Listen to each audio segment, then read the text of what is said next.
الحمد لله نحمده ونصلي على رسوله الكريم أما بعد فأعوذ بالله من الشيطان الرجيم بسم الله الرحمن الرحيم وإذ قال موسى لقومه يا قوم اذكروا نعمة الله عليكم إذ جعل فيكم أنبياء وجعلكم ملوكا وآتاكم ما لم يؤت أحدا من العالمين يا قوم ادخلوا الأرض المقدسة التي كتب الله لكم ولا ترتدوا على أدباركم فتنقلبوا خاسرين۔ سورہ مائدہ کی آیت نمبر 34۔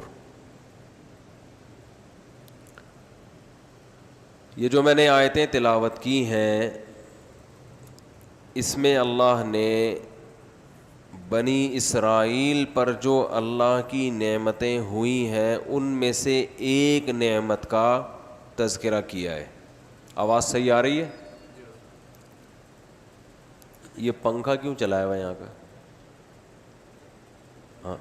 ہاں اس کی کیا ضرورت ہے؟ شور ہو رہا ہے بلا وجہ کا۔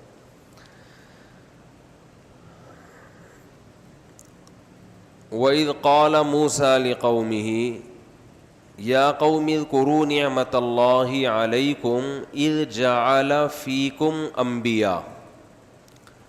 حضرت موسیٰ علیہ السلام نے اپنی قوم سے کہا، فرمایا کہ اللہ کی اس نعمت کو یاد کرو جو اللہ نے تم پر کی ہے۔ کوئی بڑی نعمت ہوگی جو اللہ نے کی ہوگی، کیا خیال ہے بھائی؟ کیونکہ حضرت موسیٰ علیہ السلام کوئی معمولی پیغمبر نہیں ہے۔ پہلی بات تو پیغمبر خود معمولی نہیں ہوتا، وہ غیر ضروری کلام یا کم درجے کا کلام نہیں کرتے۔ پھر پیغمبر بھی موسیٰ کلیم اللہ جن کا قرآن میں سب سے زیادہ تذکرہ ہے۔ یہ پنکھا بند کریں، یہ زوں کی آواز کہاں سے آ رہی ہے؟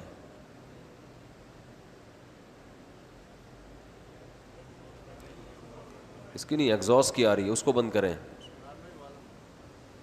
اتنا ابھی گرم موسم تو نہیں، دیکھو سکون ہوا نا۔ ابھی بھی کچھ ہلکی پھلکی آ رہی ہے، اس کو بھی بند کر دیں۔ کوئی اتنی گرمی تھوڑی ہو رہی ہے بھائی۔ پنکھے کی سننے کے لیے آئے ہیں تو پنکھے کے پاس بیٹھ جائیں اگر اس کی آواز سننا چاہتے ہیں۔ میری سننا چاہتے ہیں تو پنکھوں کو جو ایگزاسٹ ہے اس کو بند کر دیں۔ ایک فیصلہ کریں، میری سننی ہے یا ایگزاسٹ کی سننی ہے۔ تو اب دیکھو سکون ہو گیا۔ اللہ تعالیٰ نے موسیٰ علیہ ہاں میں عرض کر رہا تھا کہ موسیٰ علیہ السلام کوئی معمولی پیغمبر نہیں ہے، کلیم اللہ، براہ راست اللہ سے ہم کلام ہونے کا شرف صرف کس کو حاصل ہے؟ حضرت موسیٰ علیہ السلام کو۔ یہ بہت بڑی فضیلت ہے۔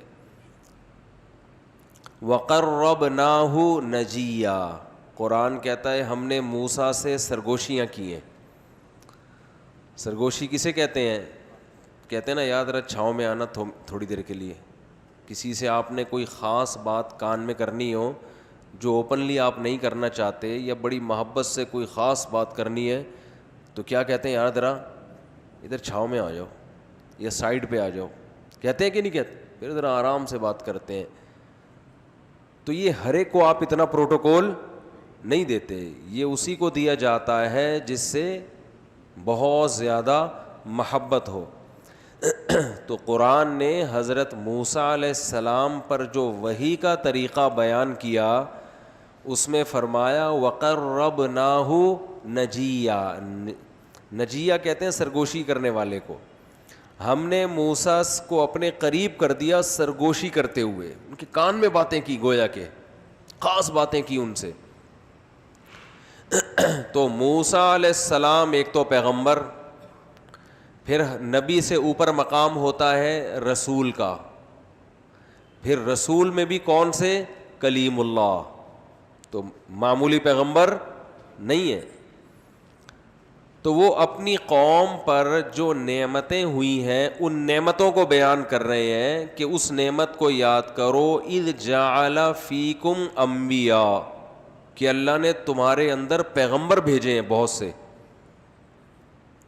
اب مجھے ایک بات بتاؤ، آپ آج کسی کو خوشخبری سناؤ، یار اللہ کا آپ پر ایک بہت بڑا انعام ہوا ہے، بہت زبردست اللہ نے آپ کے ساتھ کرم کا معاملہ کر لیا،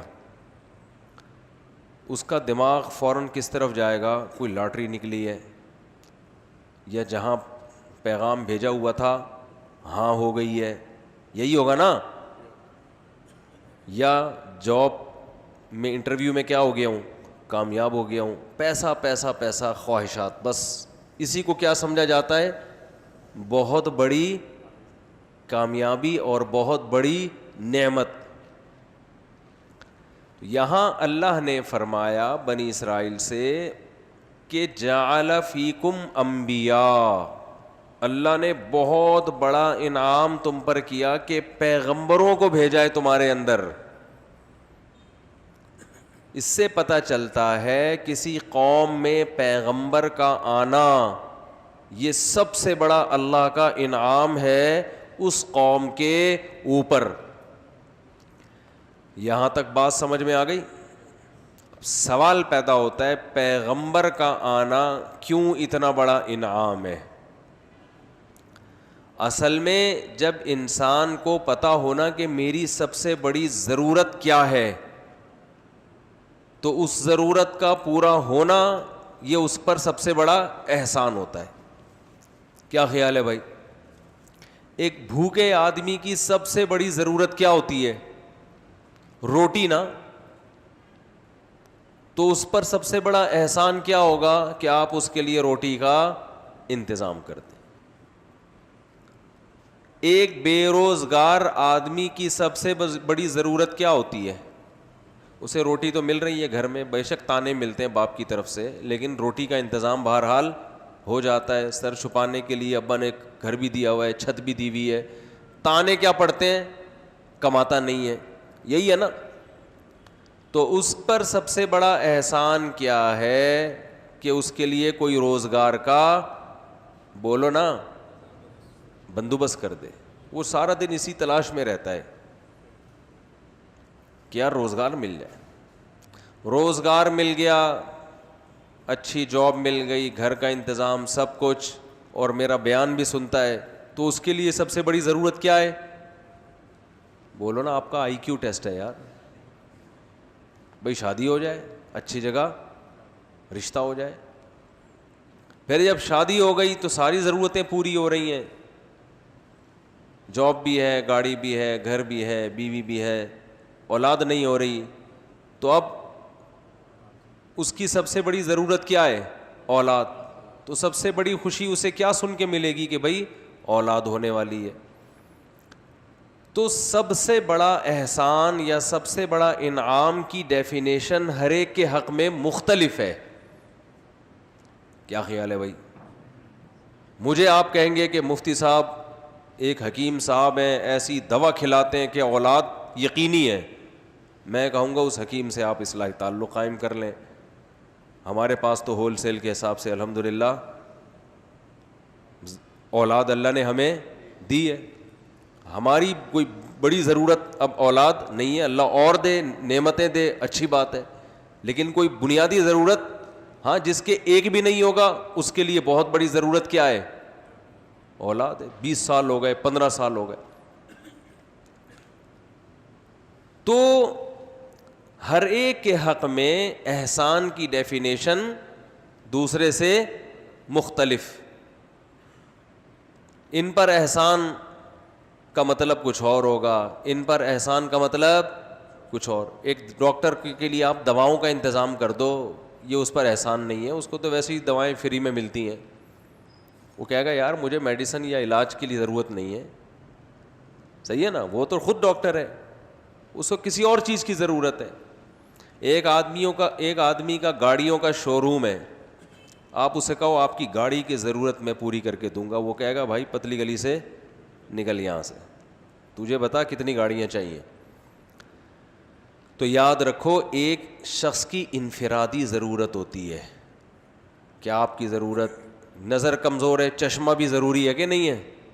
بعض لوگوں کی ضرورت سب سے بڑی کیا ہوتی ہے؟ چشمہ. انہیں نظر ہی نہیں آ رہا ہوتا کچھ. کسی چشمے والے کا چشمہ گم جائے, سارے کام کا چھوڑ کے کیا تلاش کرے گا؟ چشمہ. اور اسے چشمہ ملتا نہیں ہے کیونکہ اس کو نظر آ ہی نہیں رہا ہوتا, تو کوئی اور اس کو چشمہ لا کے دے دے, واہ بھائی واہ. تو یاد رکھیں ایک ضرورت تو ایسی ہے وہ میری مختلف, آپ کی مختلف, ان کی مختلف, ان کی مختلف, لیکن ایک ضرورت ایسی ہے جو ہم سب کے لیے ضروری ہے. وہ ضرورت ہے کہ ہم جب دنیا میں آئے ہیں, خوب اچھی طرح سمجھیں, انسان کی لائف میں اور جانوروں کی لائف میں جو بیسک فرق ہے وہ یہ ہے کہ جانور کو زندگی گزارنے کے لیے گائیڈنس نہیں چاہیے, انسان کو زندگی گزارنے کے لیے گائیڈنس چاہیے, اور گائیڈنس بھی صحیح گائیڈنس. نہیں آ رہی بات؟ جانور کو زندگی گزارنے کے لیے ہدایت کی ضرورت نہیں ہے. بکری کے بچے کو ضرورت ہے کہ اس کو کوئی گائیڈ کرے کہ اب کیا کرنا ہے, اب کیا کرنا ہے. بکری کا بچہ پیدا ہوتا ہی جو کرنا ہے وہ آپ سے پوچھے بغیر کرنا شروع کر دیتا ہے. اسے پتہ ہے ابھی دودھ پینا ہے, تو مشورے کے بغیر وہ یہ کام, بولتے کیوں نہیں بھائی, شروع کر دے گا. گدھے کو پتہ ہے, ابھی ہم تھر میں تھے, ریگستان میں سوئے ہم چارپائیاں ڈال کے, موسم مناسب تھا, رات کا وقت تھا, ایک ساتھی بھی نہیں سو سکا. وجہ اس کی یہ تھی کہ گدھوں نے سارا دن وہ ریتوں پہ کلاٹیاں کلابازیاں کھاتے تھے, رات کے وقت ان کی کانفرنس ہوتی تھی گدھوں کی, اور جو ڈھینچوں کا تبادلہ ہوتا ہے اور پوری پاور کے ساتھ, کیونکہ ریگستان ہے, ہوا بھی بند تھی تو, اور ٹریفک کا تو کوئی شور ہی نہیں ہے کیونکہ بہت پسماندہ علاقہ, آسمان کے ستارے, بالکل سوئی بھی پھینکے تو اس کی بھی آواز آئے گی. ایسی کنڈیشن میں کہ جب سوئی گرائیں فرش پہ تو اس کی آواز آئے, تو گدھا جب آپ کے قریب کھڑے ہو کر 15-20 گدھے جب چیخیں گے تو آپ سمجھو کہ کیا روحانی منظر پیدا ہوگا نا. کیا خیال ہے کہ روحانی ماحول بنے گا کہ نہیں بنے گا؟ گدھوں کی کانفرنس. اب وہ گاؤں دیہات کے لوگ تھے تو عادی ہیں اس کے, وہ تو سو رہے ہیں. ہم کراچی کے ساتھیوں میں سے ایک بھی نہیں سو سکا, ہر تھوڑی دیر بعد اتنی زور زور سے ڈھینچوں, اور فجر کا سورج طلوع, صبح کا سورج طلوع ہوتے ہی سب خاموش ہو گئے, بالکل چپ. تو ان گدھوں کو اگر گائیڈنس ملتی تو وہ یہ حرکت کرتے؟ بولو نا بھائی. لیکن اگر وہ گائیڈنس کے بعد یہ حرکت چھوڑ دیتے تو پھر گدھے نہیں کہلاتے وہ. کیا خیال ہے بھائی؟ پھر وہ گدھے نہیں کہلاتے. اگر کوئی ان کو سمجھائے کہ یار یہ دن میں کر لو یہ پروگرام اپنا, آپ نے جو بھی آپ ٹاک شو چل رہا ہے آپ کا آپس میں, جو بھی ٹاک شو چل رہا ہے, یہ ٹاک شو کا ٹائم صبح 8 سے شام 8 بجے تک اگر کر لیا جائے, 12 گھنٹے کی نشریات بھی بہت ہوتی ہیں. اور یہ جو رات 12 بجے سے آپ نے صبح 5 بجے تک کی نشریات کی ہیں, یہ پیکیج اچھا پیکیج نہیں ہے. لیکن گدھے کی سمجھ میں بات نہیں آئے گی, کیونکہ گدھے کی اگر سمجھ میں بات آ جائے تو پھر اس پہ گدھے کی ڈیفینیشن صادق نہیں آئے گی, وہ پھر گدھا نہیں کہلائے گا. تو جانور کو گائیڈنس کی ضرورت, ہاں تھوڑی بہت چیزیں جانور کو انسان اپنے مفاد کے لیے سکھا دیتا ہے, جیسے کتے کو سکھا دیتا ہے شکار کرنا, یہ 2-4 چیزیں. لائف اسٹائل کیا ہے, پرپز آف لائف کیا ہے, یہ جانوروں کے سامنے یہ چیزیں نہیں ہوتی. اب ایک بات آپ یہ سمجھیں کہ انسان کا لائف اسٹائل کیا ہونا چاہیے. کچھ دن پہلے میرے پاس ایک صاحب آئے مشورہ لینے کے لیے آئے, کہنے لگے کہ میں, ان کی عمر ہوگی 30 سال, کہنے لگے میں عالم بننا چاہتا ہوں, اور میں عالم 8 سال لگیں گے تو میں بن جاؤں گا, اور پھر میں اس کے بعد اپنا کاروبار بھی دوبارہ سائڈ میں تھوڑا سا کاروبار بھی چلاتا رہوں گا میں, اور 8 سال کے بعد پھر میں بزنس بھی کروں گا. میں نے کہا مجھے ایک بات بتاؤ, دنیا میں کوئی بھی کام کیا جاتا ہے اس کے پیچھے کوئی مقصد ہوتا ہے کہ نہیں ہوتا؟ میں نے کہا عالم بننے سے آپ کا مقصد کیا ہے؟ انہوں نے کہا دین کی خدمت.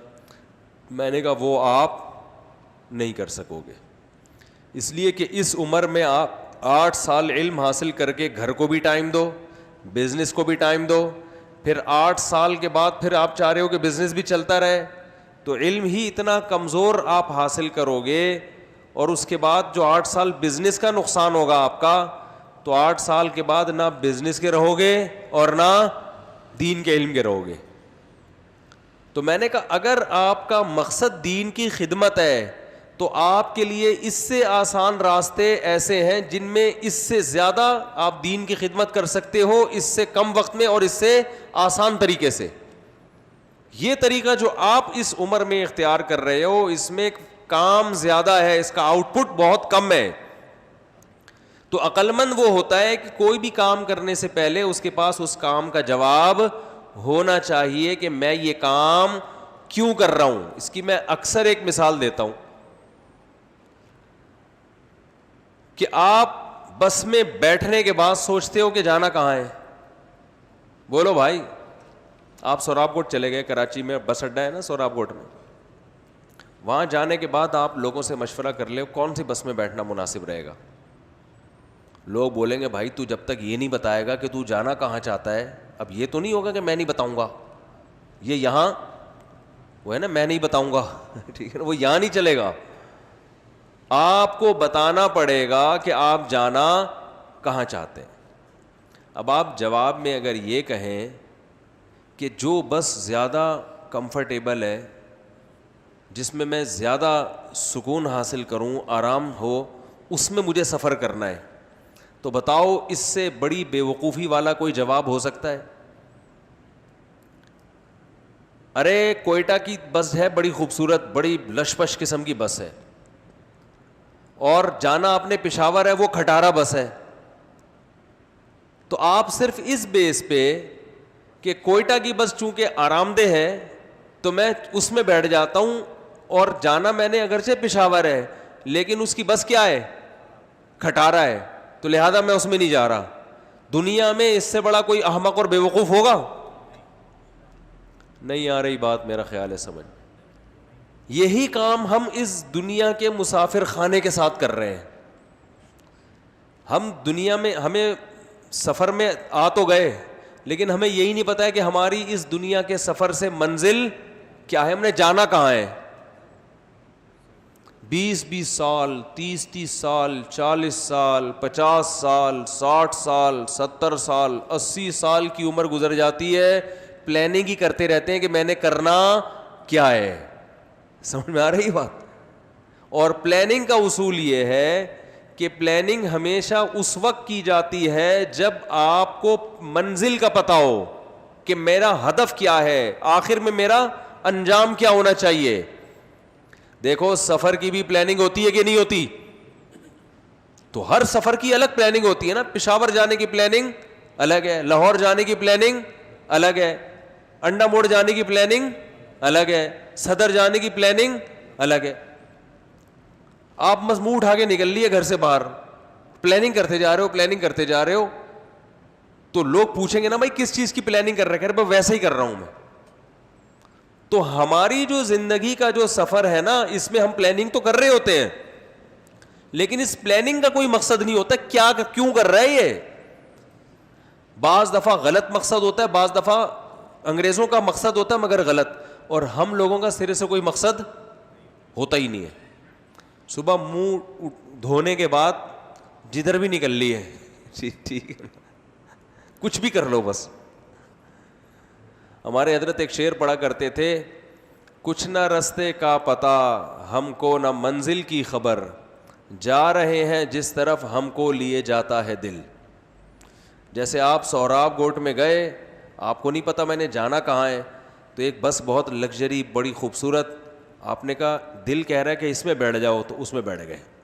اب اس سے فکر ہی نہیں ہے کہ یہ بس آپ کو آپ کی منزل کے قریب کر رہی ہے یا منزل سے دور کر رہے ہیں, کیونکہ سرے سے کوئی منزل ذہن میں ہے ہی نہیں. یہاں تک بات کلیئر ہو گئی. اب انگریز بھی کہتا ہے کہ انسان کی کوئی منزل ہے. گورے کیا کہتے ہیں؟ گوروں کو کامیاب سمجھا جاتا ہے نا, اس لیے میں گوروں کی مثالیں دے رہا ہوں. وہ بھی کہتے ہیں دنیا میں جو بھی عقل مند ہوگا وہ کہے گا انسان کی کوئی منزل ہونی چاہیے. اس کو دیکھ کے پھر آپ اپنا شیڈول بنائیں, آپ اپنی لائف اسٹائل بنائیں. اس کو دیکھ کر دیکھو کچھ چیزیں تو کامن ہے نا جو انسانی زندگی کی ضرورات میں سے ہیں, وہ تو سب نہیں کرنی ہے. روٹی تو کھانی ہے نا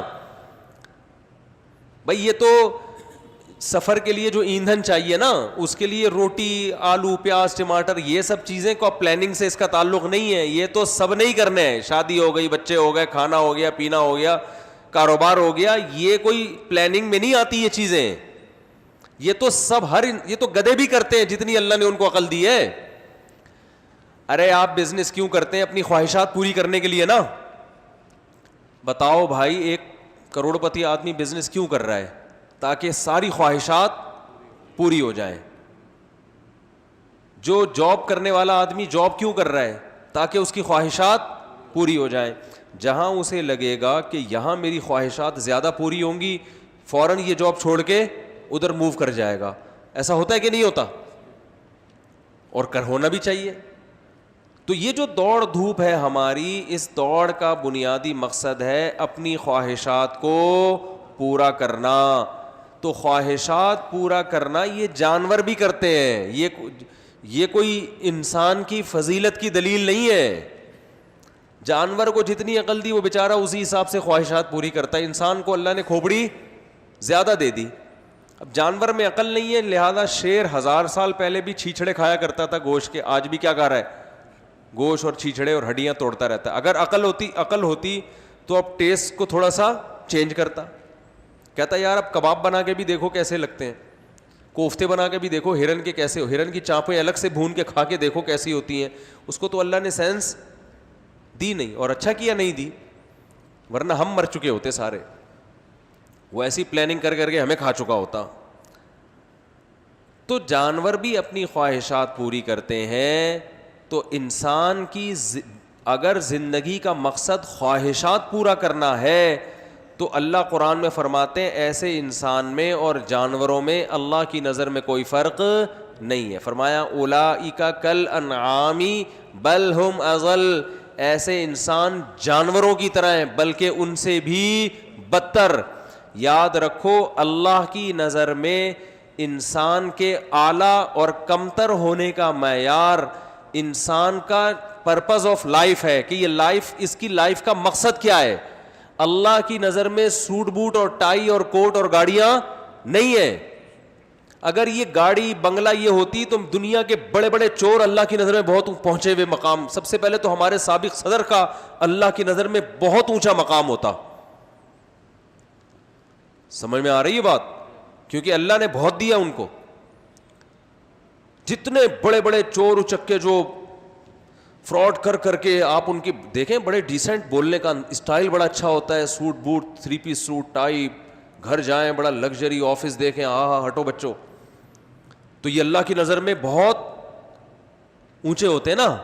اور جو بیچارہ موچی ہے, جو بیچارہ چوکیدار ہے, وہ اللہ کی نظر میں انتہائی گرا ہوا انسان ہوتا. حالانکہ عقل اس کو تسلیم نہیں کرتی کہ اللہ اس بیس پہ انسان کو اونچا رکھے اور کمتر رکھے. تو اللہ کی نظر میں انسان کے اعلیٰ اور کمتر ہونے کا معیار یہ ہے کہ انسان کو جو مشن دے کے بھیجا گیا ہے, جو اس مشن کو پورا کرنے میں لگا ہوا ہے, پھر لگژری لائف اسٹائل ہو یا غربت میں ہو, مشن کے پیچھے لگا ہوا ہے تو اعلیٰ ہے. مشن کو بھول گیا ہے تو چاہے اچھا کھاتا ہو یا خراب کھاتا ہو, اللہ کی نظر میں وہ کیا ہے؟ وہ برا انسان ہے. بات آ رہی ہے سمجھ میں کہ نہیں آ رہی ہے؟ دیکھو آپ کو کمپنی نے بھیجا کسی کام کے لیے, کوئی پروجیکٹ دے کے, آپ کو کمپنی نے بھیجا کوئی پروجیکٹ دے کے, آپ ٹھیکیدار تھے بحریہ ٹاؤن میں, کمپنی نے کہا یار جا کے ذرا یہ پانی کا ٹینکر بناؤ, ٹھیک ہے نا, بحریہ ٹاؤن سے آرڈر آیا ہے. آپ گئے وہاں, آپ کا بڑا زبردست لائف, کمپنی نے آپ کو بڑی سہولتیں دی, آپ گاڑیوں میں گھوم رہے ہو, بحریہ ٹاؤن دیکھ رہے ہو, اور اچھا کھا رہے ہو, لوگ تو عزت دیں گے آپ کو, یار بڑا زبردست.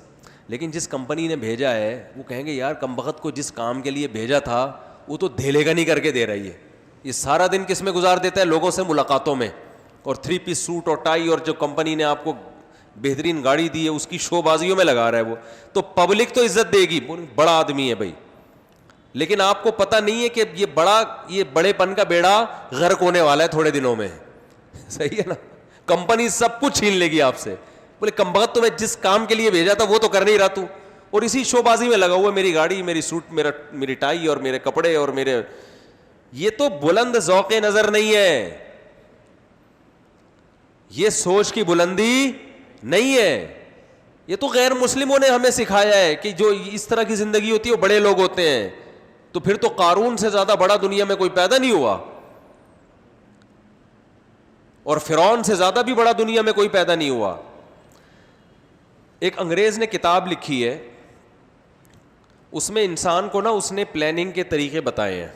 میں نے وہ کتاب نہیں پڑھی ہے, جس نے پڑھی ہے مجھے اس شخص نے حوالہ دیا کہ اس انگریز نے ایک بہت قیمتی بات لکھی ہے جو اسلام کے علاوہ کوئی نہیں بتاتا. اس نے لکھا ہے کہ یہ عجیب و غریب بات ہے کہ انسان دنیا میں آتا ہے تو یہ عقل تسلیم نہیں کرتی کہ اس کو پیدا کرنے کا کوئی خاص مقصد نہ ہو. یہ گورا لکھ رہا ہے, اور یہ ویسے ہی بس مرے اور بچے پیدا کے کھائے پی کے مر کے ختم ہو جائے, یہ بات کھوپڑی میں بولو بھائی آتی نہیں ہے. اس نے کہا اس لیے نہیں آتی کہ اگر آپ کا کوئی پرپز آف لائف نہیں ہے تو پھر آپ پلاننگ کر ہی نہیں سکتے. بات آ رہی ہے سمجھ میں؟ کیونکہ پلاننگ کے لیے ضروری ہے کہ منزل کا پہلے پتہ ہو جانا کہاں ہے. اور اس نے کہا پھر اس کا نتیجہ نکلے گا کہ انسان کی زندگی بغیر پلاننگ کی ہوگی, اور بغیر پلاننگ کی ہوگی تو یہ جانوروں سے زیادہ بھیانک زندگی ہوگی اس کی. سمجھ میں آ رہی ہے بات کہ نہیں آ رہی ہے؟ یہ کون لکھ رہا ہے بھائی؟ میں نے تھوڑا اپنے اسٹائل میں اس کو زیادہ ڈیٹیل میں بیان کر دیا. گورا بھی کہے گا آپ نے میری بات کی ایسی شرح کی ہے کہ جو وہ بھی خوش ہو جائے گا اگر وہ سن لینا.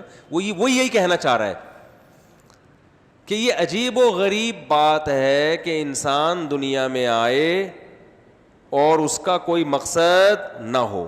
جانوروں پہ انسان کو قیاس نہیں کر سکتے چونکہ جانور کو اللہ نے عقل نہیں دی ہے. اس کو تو آپ مقصد بتائیں گے بھی تو کھوپڑی میں نہیں آئے گا. وہ ایک محدود زندگی گزارتا ہے, اور اس محدود زندگی پر اس کو اللہ نے خود سے چلا دیا ہے. احسن کل شیء خلقہ ثم ہدی. اللہ فرماتے ہیں ہم نے بہترین انداز سے ہر چیز کو بنایا اور پھر اس کو اس کے راستے پہ چلا دیا. جانور کی پلاننگ اللہ پہلے سے کر چکا ہے اور اس کو اس فطرت کے راستے پہ اللہ نے پہلے سے چلا دیا ہے. شہد کی مکھی کا جو کام ہے نا وہ ہے شہد بنانا, اس کے علاوہ اس کا کوئی کام نہیں ہے. ہمارا کام ہے کھانا, شہد کی مکھی کا کام کیا ہے؟ شہد بنانا. تو اب اس کو اس کی پلاننگ کی ضرورت, یار بولنے میں کیا گورنمنٹ نے پابندی لگائی ہے تو نہیں ہے, بولنے میں کیا جا رہا ہے. دیکھو شہد کی مکھی کا کام کیا ہے؟ شہد بنانا, ایسا ہی ہے نا. تو اب اس کے لیے جو پلاننگ اس کو کرنی چاہیے تھی وہ قدرت نے خود بخود اس کو سکھا دیا. اوحا ربک الی النحل, تیرے رب نے شہد کی مکھی کو سکھا دیا ہے. جبال بیوتا ومن الشجر ومما یعرشون, ایسے ایسے ایسے پھلوں کا رس چوس اور ان مسخر کردہ راستوں پہ چل. اور یوں کہ یہ سارے کام اللہ نے اس کو کیا کر دیے. یہ کسی جاپان کے سائنٹسٹ سے یا کسی فرانس کے سائنسدان سے مکھی نے کوئی ڈپلومہ نہیں لیا, ڈپلومہ نہیں کیا, نہ کسی یونیورسٹی سے اس نے یہ علم حاصل کیا ہے. اس کو خدا نے سکھا دیا کہ تو نے کیا کرنا ہے. شیر کو جو کرنا ہے وہ اللہ نے شیر کو پہلے سے سکھا دیا ہے. غار کیسے بنانا ہے, کچھار میں کیسے رہنا ہے, پرندوں کو گھر کیسے بنانا ہے. ہم تو ٹھیکیدار یہاں کتنا عرصہ سیکھتے ہیں نا کیسے بنانا ہے. پرندے کو کیسے لائف اسٹائل وہ ہمیں نہیں سکھانی, وہ اللہ نے پہلے سے اس کو سکھا دیا. اب اس کو مزید کسی گائیڈنس کی ضرورت نہیں ہے. پرندے گھونسلے بناتے ہیں خاص طریقے سے, ہر پرندہ کا الگ اسٹائل کا بڑا عالی شان گھونسلہ ہوتا ہے, اور اس کو انسان اگر کچھ دخل اندازی کرے گا تو بیڑا غرق کر دے گا اس کی فطرت کا. شیر کو چڑیا گھر میں لا کے بیڑا ہی غرق ہوتا ہے نا اس بیچارے کا. حالانکہ چڑیا گھر میں اس کو سہولتیں جنگل سے زیادہ ملتی ہیں, مگر شیر کی لائف کیا ہو جاتی ہے, کم, کیونکہ آپ اخپل طریقے سے اس کو چلانے کی کوشش کر رہے ہوتے ہو. سمجھ رہے ہو؟ شیر کہتا ہے بھائی میرا اخپل طریقہ ہے جنگل میں, تم اپنا طریقہ میرے اوپر کیوں مسلط کر رہے ہو؟ تو سمندر کی مچھلیاں لا کے آپ پانی میں ڈالیں, کتنا ہی نمک ڈال دیں, سمندر جیسا ماحول بنائے پھر بھی نہیں چلتی, مر جاتی ہیں تھوڑے دنوں میں. دریا کی مچھلیاں ایکویریم میں ڈالی جاتی ہیں تو بہت ماحول دینے کی کوشش کی جاتی ہے, پھر بھی ان کی گروتھ کم وقت اس لیے کہہ رہا ہوں, ایک کئی مہینے سے پالی ہوئی ہیں, 1 انچ نہیں بڑی ہو کے دے رہی جو میں نے پالی ہوئی ہیں مچھلیاں, کھاؤ اسی اسٹائل سے رہی ہیں پورا, وہ ماحول نہیں ہے. تو جانور کو پلاننگ کی ضرورت نہیں ہے اس کا, اس لیے کہ اللہ نے جو اس سے جو کام لینا تھا وہ اللہ نے پہلے سے اس کو کیا کر دیا ہے, سکھا دیا. بکری کو سکھا دیا, گائے کو سکھا دیا, بھیڑ کو سکھا دیا, ہر جانور کو ہر چیز سکھا دی اللہ نے. حتیٰ کہ جانوروں کو مرنا بھی سکھایا ہے کہ مرنا کیسے ہے. آپ دیکھیں یہ جو اتنے پرندے روزانہ شہروں کے اندر, آپ کو ان کے جنازے اتنے نظر نہیں آئیں گے. دیکھو نا شہر میں کتنی چڑیاں, کتنے کوے, ان میں کوئی حادثاتی موت مرتا ہے تو اس کا تو جنازہ نظر آتا ہے, یا آپ نے کوئی بندوق سے فائر کر کے مار دیا. لیکن جتنے انسان مرتے ہیں اور مردہ خانوں میں ہوتے ہیں ان کو تو ایک جگہ ٹھکانے لگایا جاتا ہے نا, تبھی انسانوں کی لاشیں آپ کو روڈوں پہ نظر نہیں آتی, اس لیے کہ اس کو تو انسان خود مینیج کرتا ہے نا. کوئی مرنے والا ہوگا فوراً ہاسپٹل لے جائیں گے, یا گھر میں رکھیں گے, فوراً قبرستان میں ایک مخصوص جگہ پہ دفن کر دیں گے. انسانوں سے زیادہ یہاں پرندے اور جانور ہیں یا نہیں ہے؟ کراچی شہری کی بات کر لو, لیکن آپ کو اتنے جنازے نظر آئے ان کے؟ بھائی روزانہ 25-30 کوے تو ہمیں روڈوں پہ مرے ہوئے نظر آنے چاہیے, جو بر وقت علاج نہ ہونے کی وجہ سے اللہ کو پیارے ہو گئے. چیلیں نظر آنی چاہیے مری ہوئی, چڑیائیں نظر آنی چاہیے, کتے نظر آنے چاہیے. لیکن جس اسپیڈ سے جانوروں کی گروتھ ہوتی ہے اور موت ہوتی ہے اتنے جنازے آپ کے جانوروں کو نظر نہیں آئیں گے, کیونکہ اگر یہ ہوتے تو تعفن پیدا ہوتا, انسانوں کے لیے رہنا مشکل.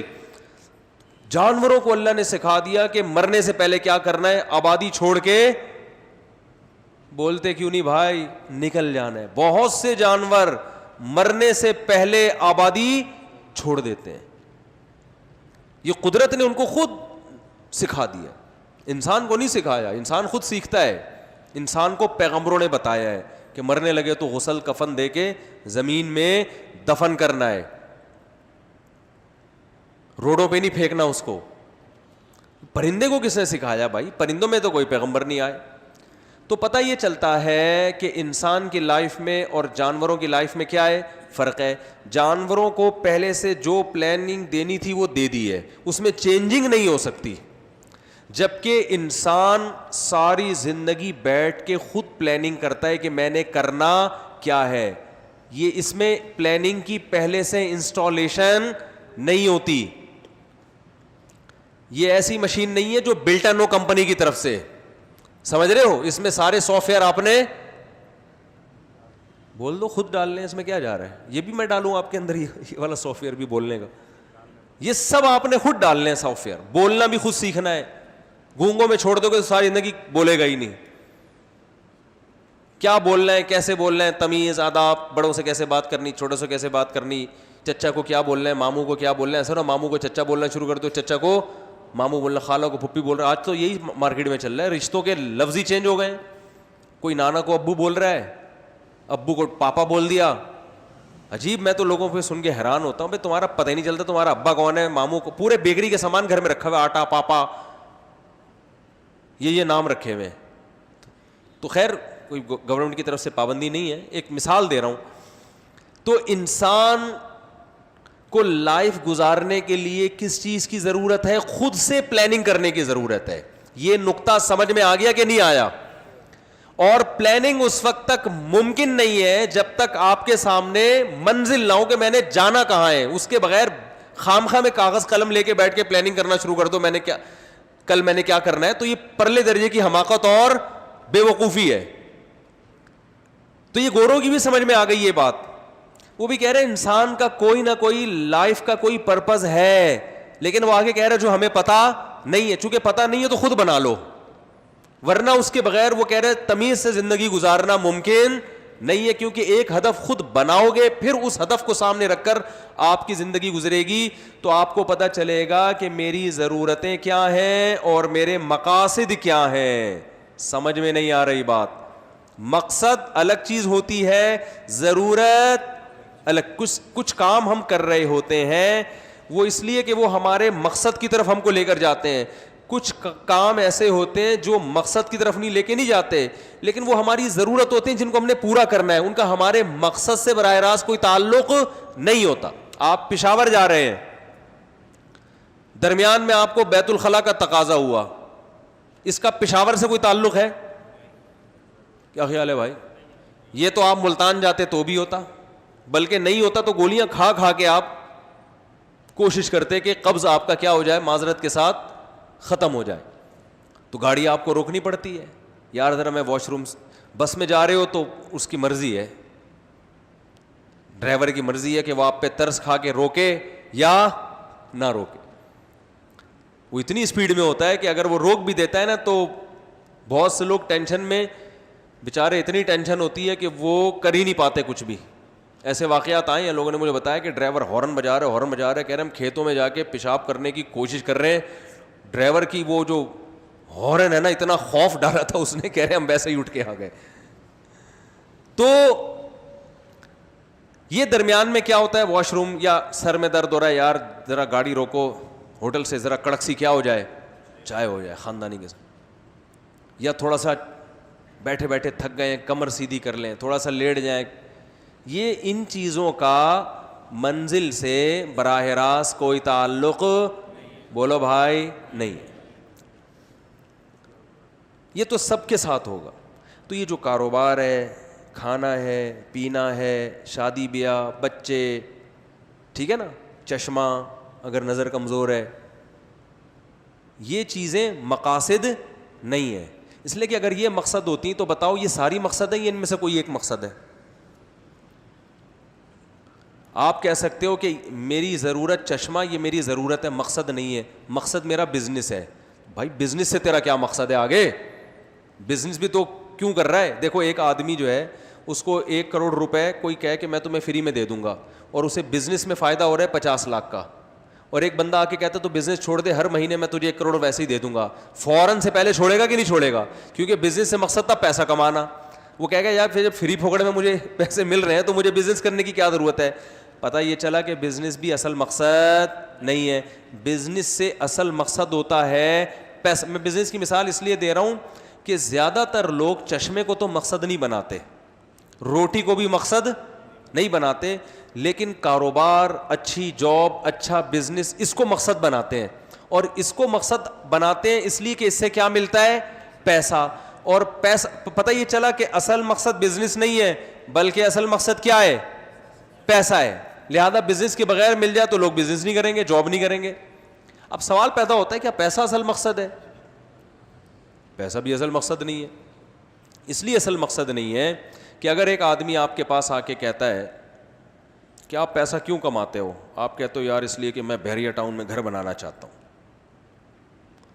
اور کیا مقصد؟ یار میں چاہتا ہوں میری گاڑی بہت لشپش قسم کی گاڑی ہو میرے پاس. اور کیا چاہتے ہو؟ یار میرے گھر کا راشن خاندانی قسم کا ہے, ڈالڈے مالڈے پہ گزارا جیسے لوگوں کا, مالدار لوگوں کا ہوتا ہے نا, بلکہ گھر میں کھانا پکے ہی نہیں, ہوٹل سے آیا کرے, صبح شام پیزوں پہ حساب کتاب چلے, چاہے وہ پیزا کھا کھا کے خود پیزا بن جاؤں میں, لوگ بن رہے ہیں. تو وہ کہے کہ یار ایسا کرو, آپ جاب چھوڑ دو, گاڑی میں آپ کو لے کے دے دیتا ہوں, گھر میں آپ کو لے کے دے دیتا ہوں, جس چیز کی جب ضرورت ہوگی دل چاہے گا آپ کے لیے حاضر. اگر آپ کو اس کی بات پہ یقین آ جائے تو فوراً پیسہ کمانا چھوڑو گے کہ نہیں چھوڑو گے؟ کہ یار پیسے سے جو مقصد تھا وہ بغیر پیسے کے, بولتے کیوں نہیں یار, حاصل ہو رہا ہے. تو پتہ چلا پیسہ بھی اصل مقصد نہیں ہے, پیسے سے بھی کچھ اور مقصد ہوتا ہے. ہائے ہائے ہائے ہائے, وہ پیسے سے اصل مقصد کیا ہے؟ سواری, گھر, توند, زبان کی لذت, خواہشات کی لذت. تو پتہ یہ چلا کہ گھوم پھر کے بات یہاں آئی کہ زندگی کا بنیادی پیسے سے چونکہ آپ کی ہر خواہش پوری ہو جاتی ہے, تو زندگی کا بنیادی مقصد ہے کہ مزہ آئے. بس زندگی کا بنیادی مقصد کیا ہے؟ مزہ. زبان کی لذت بھی حاصل ہو اور شہوتوں کی لذت بھی حاصل ہو اور عزت میں بھی ایک لذت اللہ نے رکھی ہے نا, وہ بھی مجھے ملے. تو گھوم پھر کے بات یہ آئی کہ میرے دل میں کسی چیز کی چاہت پیدا ہو تو وہ چاہت پوری ہو جائے. تو یہ اس زندگی کا انسان آج کل لوگوں کا کیا ہے, اس زندگی کا مقصد ہے, اور اس مقصد کو سامنے رکھ کر زندگی گزارتے ہیں. کھانا پینا وہ بھی ہے اس میں, لیکن وہ دوسرے درجے میں. اصل یہ کہ یار ہر خواہش پوری کرنے کی صلاحیت پیدا ہو جائے, اور وہ کس سے ہوتی ہے؟ پیسے سے. تبھی پیسے پہ کھانا قربان کر دیتے ہیں. میں نے دیکھا ایسے لوگ ایک وقت کا کھانا نہیں کھاتے, یار آفس میں دیر ہو جائے گی, ناشتہ گول کر دو. اب ایک بات ذہن میں رکھو کہ اس مقصد میں دو بڑے فالٹ ہیں. اگر آپ اس چیز کو مقصد بناتے ہو نا, تو اس میں دو بڑے کیا ہیں؟ فالٹ ہیں. پہلا فالٹ یہ کہ جانوروں کا بھی یہی مقصد ہے. گدھے کی بھی بنیادی خواہش کیا ہے؟ کہ میری تمام خواہشات بولو پوری ہوں, لوڈ تھوڑا سا کم ہو میرے اوپر سے. وہ جو لیاری میں اس کے اوپر اتنا لوڈ ڈالا جاتا ہے, گدھے کی خواہش ہوتی ہے لوڈ تھوڑا سا کیا کر دیا جائے, کم ہو جائے نا, تاکہ مجھے بھی تھوڑا سکون ملے. یہی خواہشات پوری کرنا کہ زبان کی لذتیں, پیٹ کی لذتیں, رہائش اچھی ہو, پرندوں کی بھی ہے. پرندے گھونسلہ کیوں بناتے ہیں؟ ورنہ گھونسلہ بنانے کی ان کو ضرورت کیا میرے بھائی؟ ارے پرندہ چلتے چلتے انڈا دے دے, چوزے نے بچے نے نکلنا ہوگا نکل جائے گا, نہیں نکلنا ہوگا نہیں نکلے گا. پرندہ گھونسلہ بناتا ہے یار, اس میں ٹیمپریچر کو بھی مینٹین رکھنا ہے, طوفانی ہواؤں سے بھی بچانا ہے. تو یہی لگژری گھر اسی کو تو بولتے ہیں. دھوپ کا انتظام, روشنی کا انتظام, ماحول اچھا ہو, تو یہ سب چیزیں پرندہ بھی دیکھتا ہے. تو پہلی بات یہ ہے کہ اگر اس چیز کو آپ مقصد حیات بناتے ہو تو پھر آپ میں اور جانور میں مقصد کے لحاظ سے کوئی فرق نہیں ہے. لہذا لائف اسٹائل کے لیے جو پلاننگ جانور کی ہے بالکل ویسی ہی کس کی ہوگی؟ آپ کی ہوگی. بلکہ آپ کی پلاننگ اس سے بدتر ہوگی, کیونکہ جانور خواہشات پوری کرنا تو چاہتا ہے, مگر اس کو خواہشات زیادہ سے زیادہ پوری کرنے کے لیے اللہ نے عقل نہیں دی ہے. شیر یہ نہیں کرے گا کہ جنگل میں, دیکھو شیر ہرن کا شکار کر کے جتنا گوشت کھاتا ہے پیٹ بھر جاتا ہے, اس کے بعد اس کمبخت بیچارے کو پتہ ہی نہیں میں نے کل کیا کرنا ہے. وہ کہتا ہے آپ سو جاؤ آرام سے.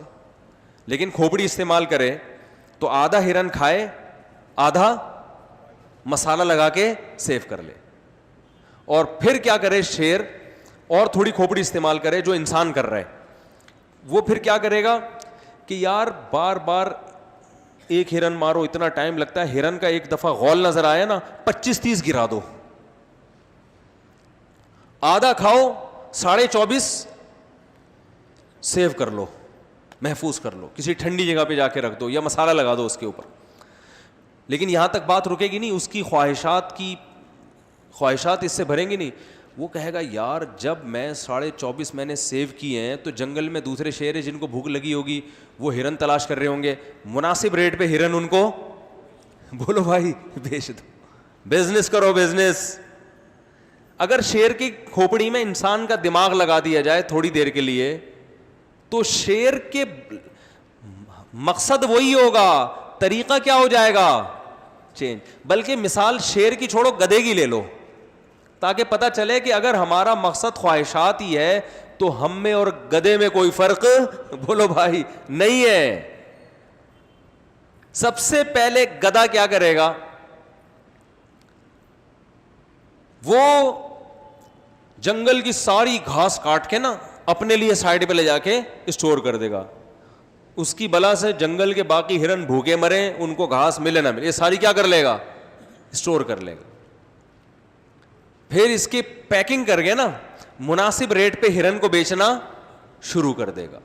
یہاں سے بزنس, انسان کے بزنس کا آغاز بھی یہیں سے ہوا. یہ گھر ور بنگلے گاڑیاں تو بعد میں آئی ہیں. سب سے پہلے تو انسان نے جو بزنس کیا وہ کہاں سے اسٹارٹ کیا ہے؟ خوراک سے. خوراک سے بزنس اسٹارٹ کیا انسان نے کہ خوراک سب کی ضرورت ہے, بیچو. پھر ہوتے ہوتے ہوتے ہوتے گدھے میں چونکہ دماغ تھوڑی دیر کے لیے کس کا لگ گیا ہے؟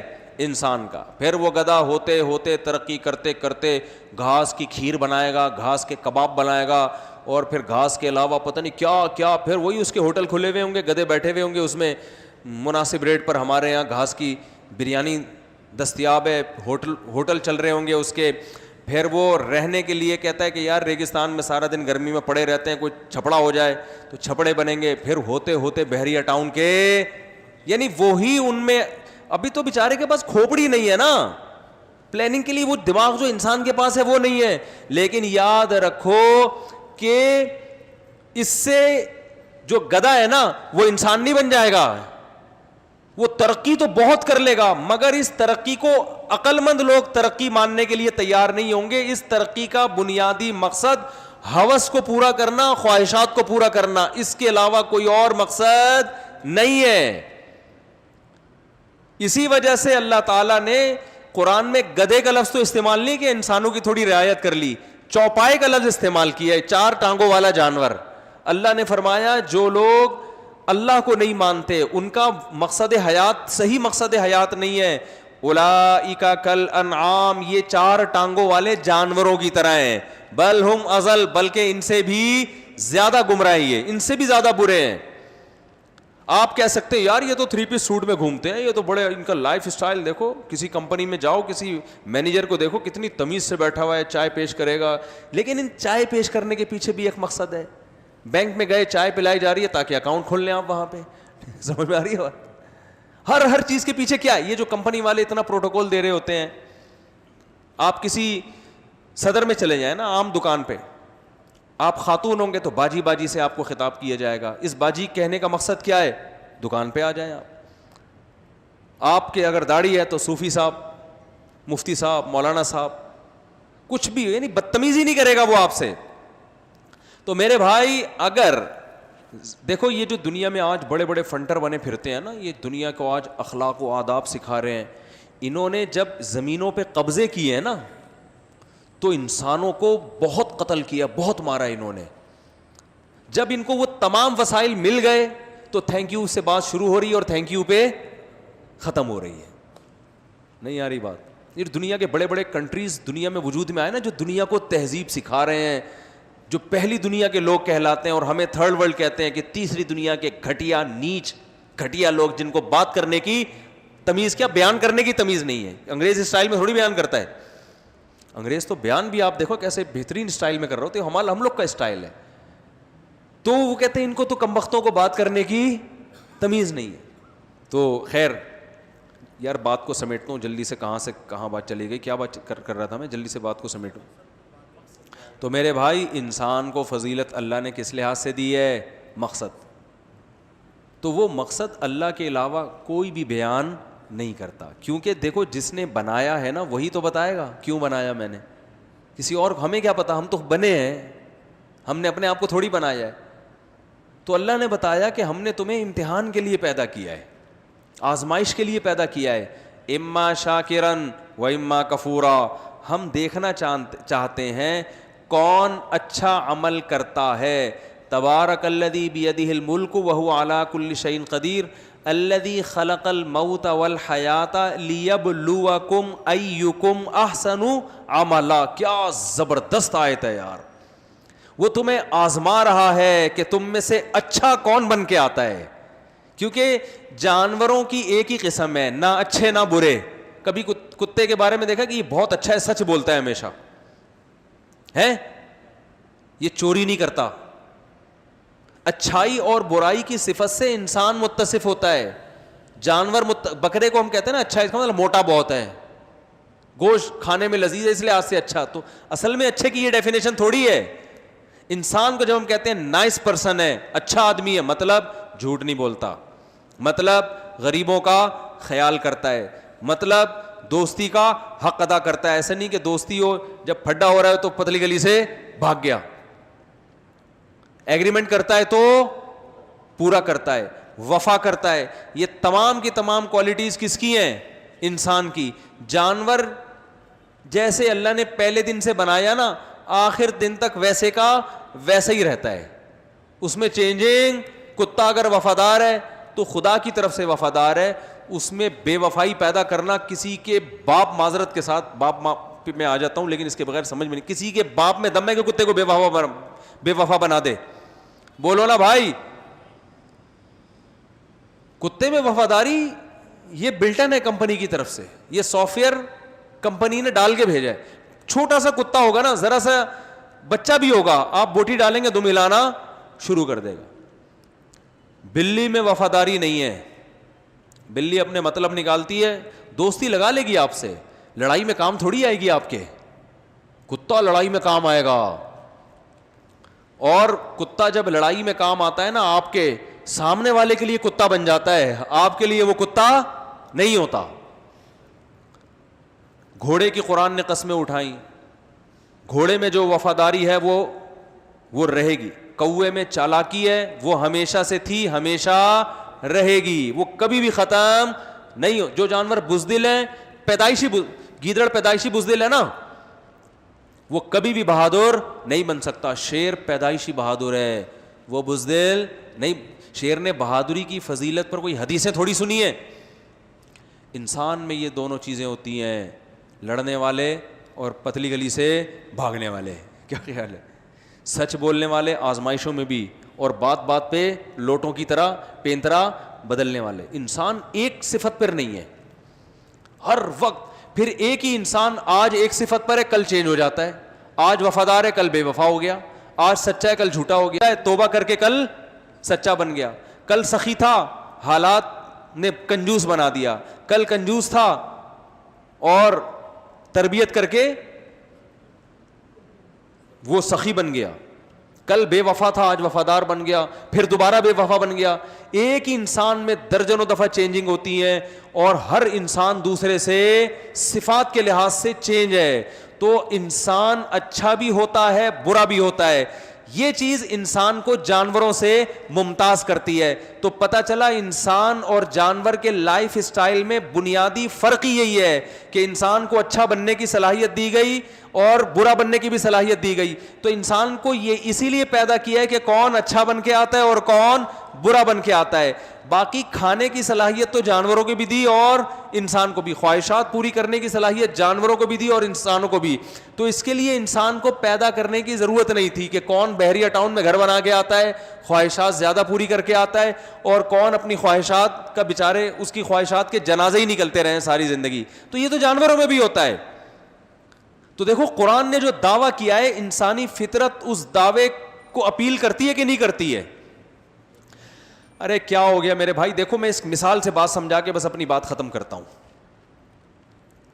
مثال سے بات سمجھا کے اپنی بات کیا کرتا ہوں, ختم, تاکہ آپ تھوڑا غور سے سن لیں, بور نہ ہو اگر تھک گئے ہوں تو.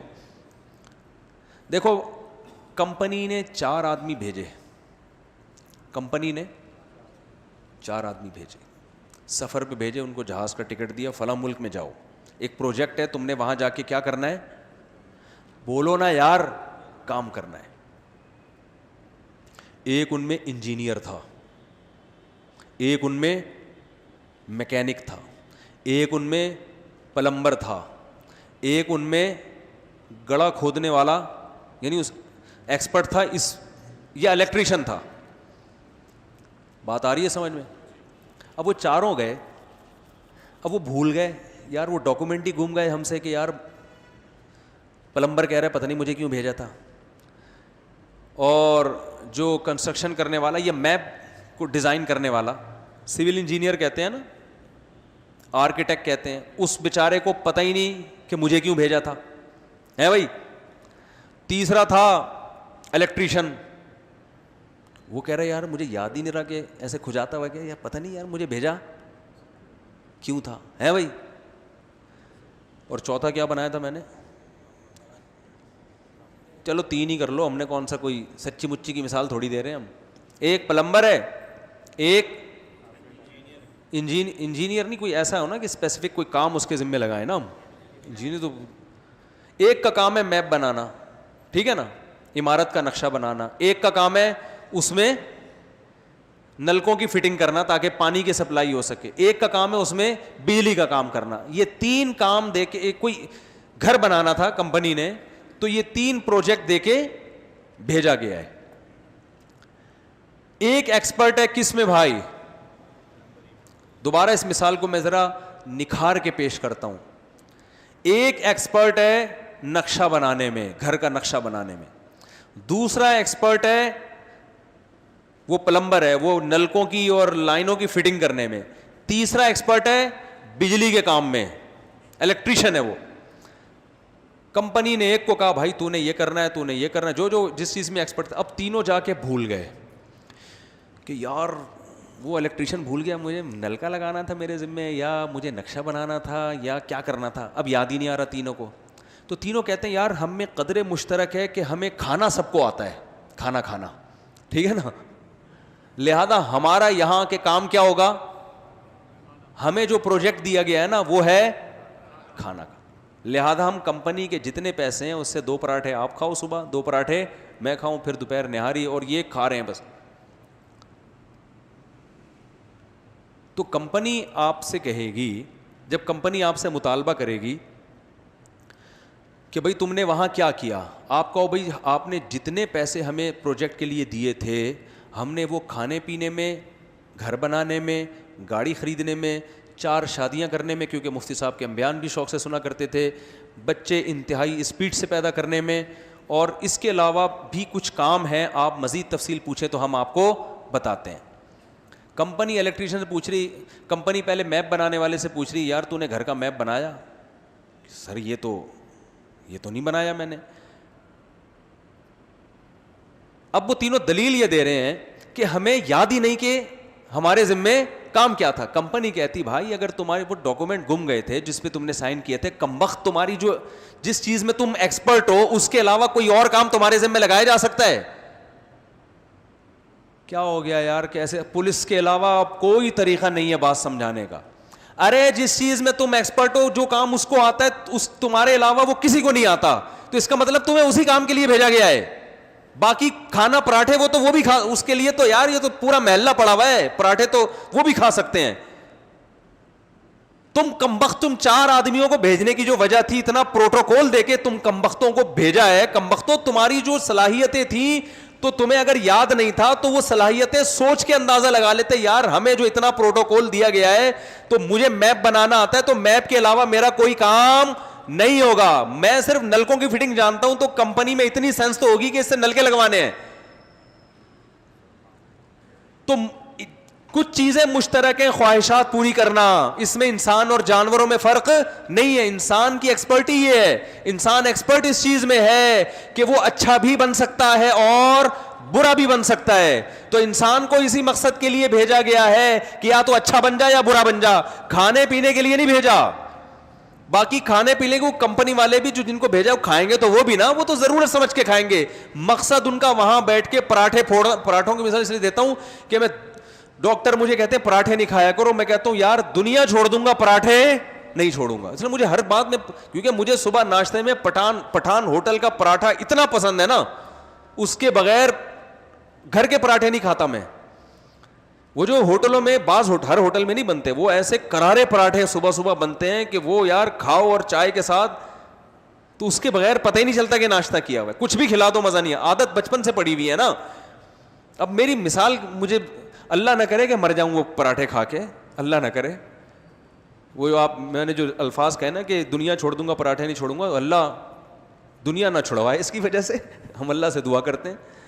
تو اس لیے میں جب کوئی مزے کی چیز کی مثال دیتا ہوں تو یا تو انڈے والے برگر کی مثال دیتا ہوں, کیونکہ وہ ہر آدمی چھپ چھپ کے کھاتا ہے, ٹھیک ہے نا. جس میں زنگر کھانے کی صلاحیت ہے, چھپ کے وہ بھی انڈے والے برگر کھاتا ہے, ٹھیک ہے نا. تو یا میں مثال دیتا ہوں کس کی, پراٹھوں کی. تو پراٹھے پھوڑنے کے لیے میرے بھائی اللہ نے پیدا نہیں کیا, مزے اڑانے کے لیے پیدا نہیں کیا ہے. آپ دنیا میں آئے, قیامت کے دن اللہ پوچھے گا کہ میں نے تجھے کس مقصد کے لیے بھیجا تھا. آپ کو اللہ مجھے تو پتہ ہی نہیں تھا کس مقصد کے لیے بھیجا تھا. تو اللہ کہے گا بھائی جو صلاحیت میں نے تجھے دی تھی جو دوسروں کو نہیں دی تھی, تو ظاہر ہے اسی مقصد کے لیے. اور پھر میں نے قرآن بھیج کے تجھے وہ مقصد یاد بھی دلایا تھا, لیبلوکم ایکم احسن عملا. اللہ تمہیں آزمانا چاہتا ہے. آزمائش اور امتحان کی صلاحیت صرف تم میں ہے, جانوروں میں امتحان کی صلاحیت نہیں ہے. کیونکہ ایگزامینیشن ہال میں بٹھانے کے لیے کھوپڑی کا ہونا ضروری ہے, جانوروں کے پاس کھوپڑی نہیں ہوتی. اور امتحان کس چیز کا ہے؟ اچھے بنتے ہو یا برے، یہ آزمائش ہے تمہاری. تو اچھا برا بننے کی صلاحیت بھی تم میں، امتحان دینے کی صلاحیت بھی تم میں، کیونکہ امتحان اسی سے لیا جاتا ہے جس میں پاس ہونے کی بھی صلاحیت ہو اور فیل ہونے کی بھی صلاحیت ہو. کسی پاگل کو کبھی امتحان گاہ میں لے جا کے نہیں بٹھایا جائے گا، کیونکہ اس میں پاس ہونے کی صلاحیت ہی نہیں ہے. تو امتحان کس بات کا لیا جا رہا ہے بھائی؟ امتحان کے بعد تو یا تو پاس ہوگا یا فیل. جانور پاس نہیں ہو سکتا. کتے سے اگر یہ کہا جائے کہ تو نے بھونکنے سے پہلے سوچنا ہے، برے لوگوں پہ بھونکنا ہے، اچھے لوگوں پہ نہیں بھونکنا، کیونکہ اچھوں پہ بھونکنا بری بات اور بروں پہ بھونکنا اچھی بات. کتا اس امتحان میں کامیاب ہوگا؟ وہ کہے گا پھر یہ کتا پن پھر میں کب دکھاؤں گا؟ میرا کتا پن تو جب ہی جھلکے گا جب میں اچھے اچھے لوگوں جو ہے نا وائٹ کپڑے پہنے ہوئے بزرگان دین پر بھی میں بھونکوں گا، تب پتہ چلے گا کہ میں کتا ہوں. کتا تو مجھ سے ایک دفعہ کسی نے پوچھا کہ کتا اتنا وفادار جانور ہے تو شریعت نے اس کو اتنا کمتر کیوں سمجھا؟ میں نے کہا اس لیے کہ وہ کسی بھی وقت کتے پن پہ بولو بھائی آ سکتا ہے. اور میں نے کہا وجہ اس کی ہے کہ حرکتیں اس کی کتے جیسی ہیں. تو صلاحیت اللہ انسان کو جو دی ہے اچھے اور برے بننے کی، تو اس کا مطلب بھیجنے کا مقصد کیا ہے؟ اچھا بنتا ہے یا برا بنتا ہے؟ تو کام دے کے بھیجا، تجھ میں اچھا بننے کی صلاحیت ہے تو تو نے اچھا بن کے آنا ہے. جیسے اس کمپنی نے بھیجا تھا بھائی تو الیکٹریشین ہے تو نے فٹنگ جو ہے نا ساری تارے وانے لگا کے آنا ہے. تجھ میں یہ صلاحیت ہے کہ تو تارے لگا بھی سکتا ہے اور وہاں بیٹھ کے پیڑے کھا کے ٹائم بھی ضائع کر سکتا ہے. تو اللہ نے ہمیں یہ صلاحیت دی ہے کہ ہم اچھا بن سکتے ہیں. جانور کے پاس یہ صلاحیت ہی نہیں ہے کہ وہ اچھا بن سکے. اور برا یہ اچھے کی اپوزٹ کو کہتے ہیں. جو اچھا نہیں بن سکتا وہ برا بھی نہیں بن سکتا. تو انسان کو دنیا، خدا کی قسم گورے کے پاس اس سوال کا جواب نہیں ہے. یار تم مجھے ایک بات بتاؤ، تم گورے کی اتنی عزت کرتے ہو اس لیے کہ وہ ہر چیز کا پرپس جانتا ہے، اسے پتا ہے موبائل کیوں بنایا گیا، کیسے کام کرے گا. تو اگر بنی ہوئی چیزوں کے بارے میں جو استعمال کرنا جانتا ہو، اس کی بیس پر کسی کو عزت دی جائے گی. تو جو انسان کے پرپس ہی کو نہ جانتا ہو اس کو کیسے آپ عزت دے سکتے ہو؟ سب سے زیادہ قابل عزت وہ ہے جو سب سے پہلے انسان کو پہچانے کہ اس کو کیوں بنایا گیا. تبھی ہم گوروں کی اس ترقی کو دیکھ کے بڑا متاثر ہوتے ہیں اور کہتے ہیں کامیاب لوگ ہیں. بھائی یہ کامیابی ایسے ہی ہے جیسے سفر میں آپ کو پتا ہے نہیں کہاں جانا ہے لیکن بزنس کلاس میں آپ سفر کر رہے ہو، لگژری لائف ہے آپ کی، منزل کا پتہ نہیں ہے. گورا بزنس کلاس میں سفر کر رہا ہے لیکن اس بیچارے کو پتہ ہی نہیں ہے کہ میں نے جانا کہاں ہے.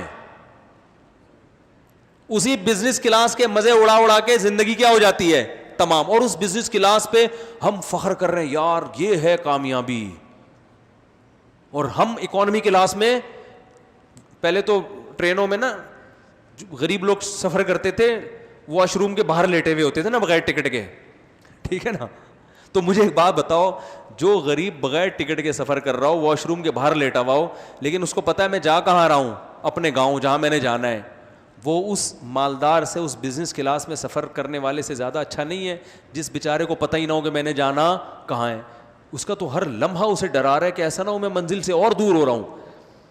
تو بھائی خوب اچھی طرح سمجھ لو کہ ہماری زندگی کا ایک بڑا مقصد ہے، وہ ہے آزمائش. اچھا بنیں گے تو اجر ملے گا، برا بنیں گے تو کیا ملے گی؟ چترول لگیں گے، سزا ملے گی قیامت کے دن. کیونکہ یہ سزا اور جزا بھی اسی سے سمجھ میں آتی ہے، کیونکہ جس مقصد کے لیے بھیجا گیا اگر اس مقصد کو پورا کرنے پر کچھ مل نہیں رہا ہے تو پھر اس مقصد کا ہونا نہ ہونا کیا ہے برابر. کمپنی نے الیکٹریشین کو بھیجا تو بجلی کے کھمبے لگائے گا وہاں جا کے، پلمبر کو بھیجا تو کیا کرے گا؟ نل کے لگائے گا. وہ کیا اگر میں لگا دوں گا تو کیا ملے گا؟ کہ کچھ بھی نہیں ملے گا. نل کے ملیں گے، لوگوں کو پانی ملے گا. اور مجھے کیا ملے گا؟ آپ کو کچھ نہیں ملے گا. وہ لگائے گا نل کے. اور کام پورا کرنے کے بعد اجر ملتا ہے یا پورا کرنے سے پہلے؟ پورا کرنے کے بعد ملتا ہے. تو یہ دنیا میں غیر مسلم سوال پوچھتے ہیں، کہتے ہیں موت کے بعد زندگی نہیں ہے. تو بھائی کام کا ٹائم تو زندگی ہے، تو اس کا پتہ چلتا ہے کہ اجر زندگی کے بعد ہے. مزدور کو اجرت کام کے دوران تھوڑی دی جاتی ہے. تو اسی سے آخرت کا تصور بھی ثابت ہوتا ہے کہ بھائی کام کا جو ٹائم ہے وہ موت تک ہے, موت تک ہمارا امتحان ہے, موت کے آخری جھٹکے تک ہے.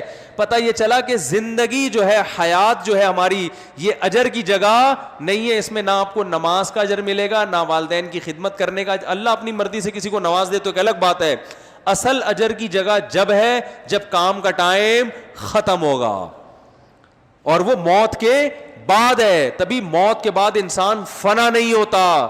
قرآن کہتا ہے ایک جہان سے, دار العمل سے دار الجزا کی طرف ٹرانسفر ہو جاتے ہو تم.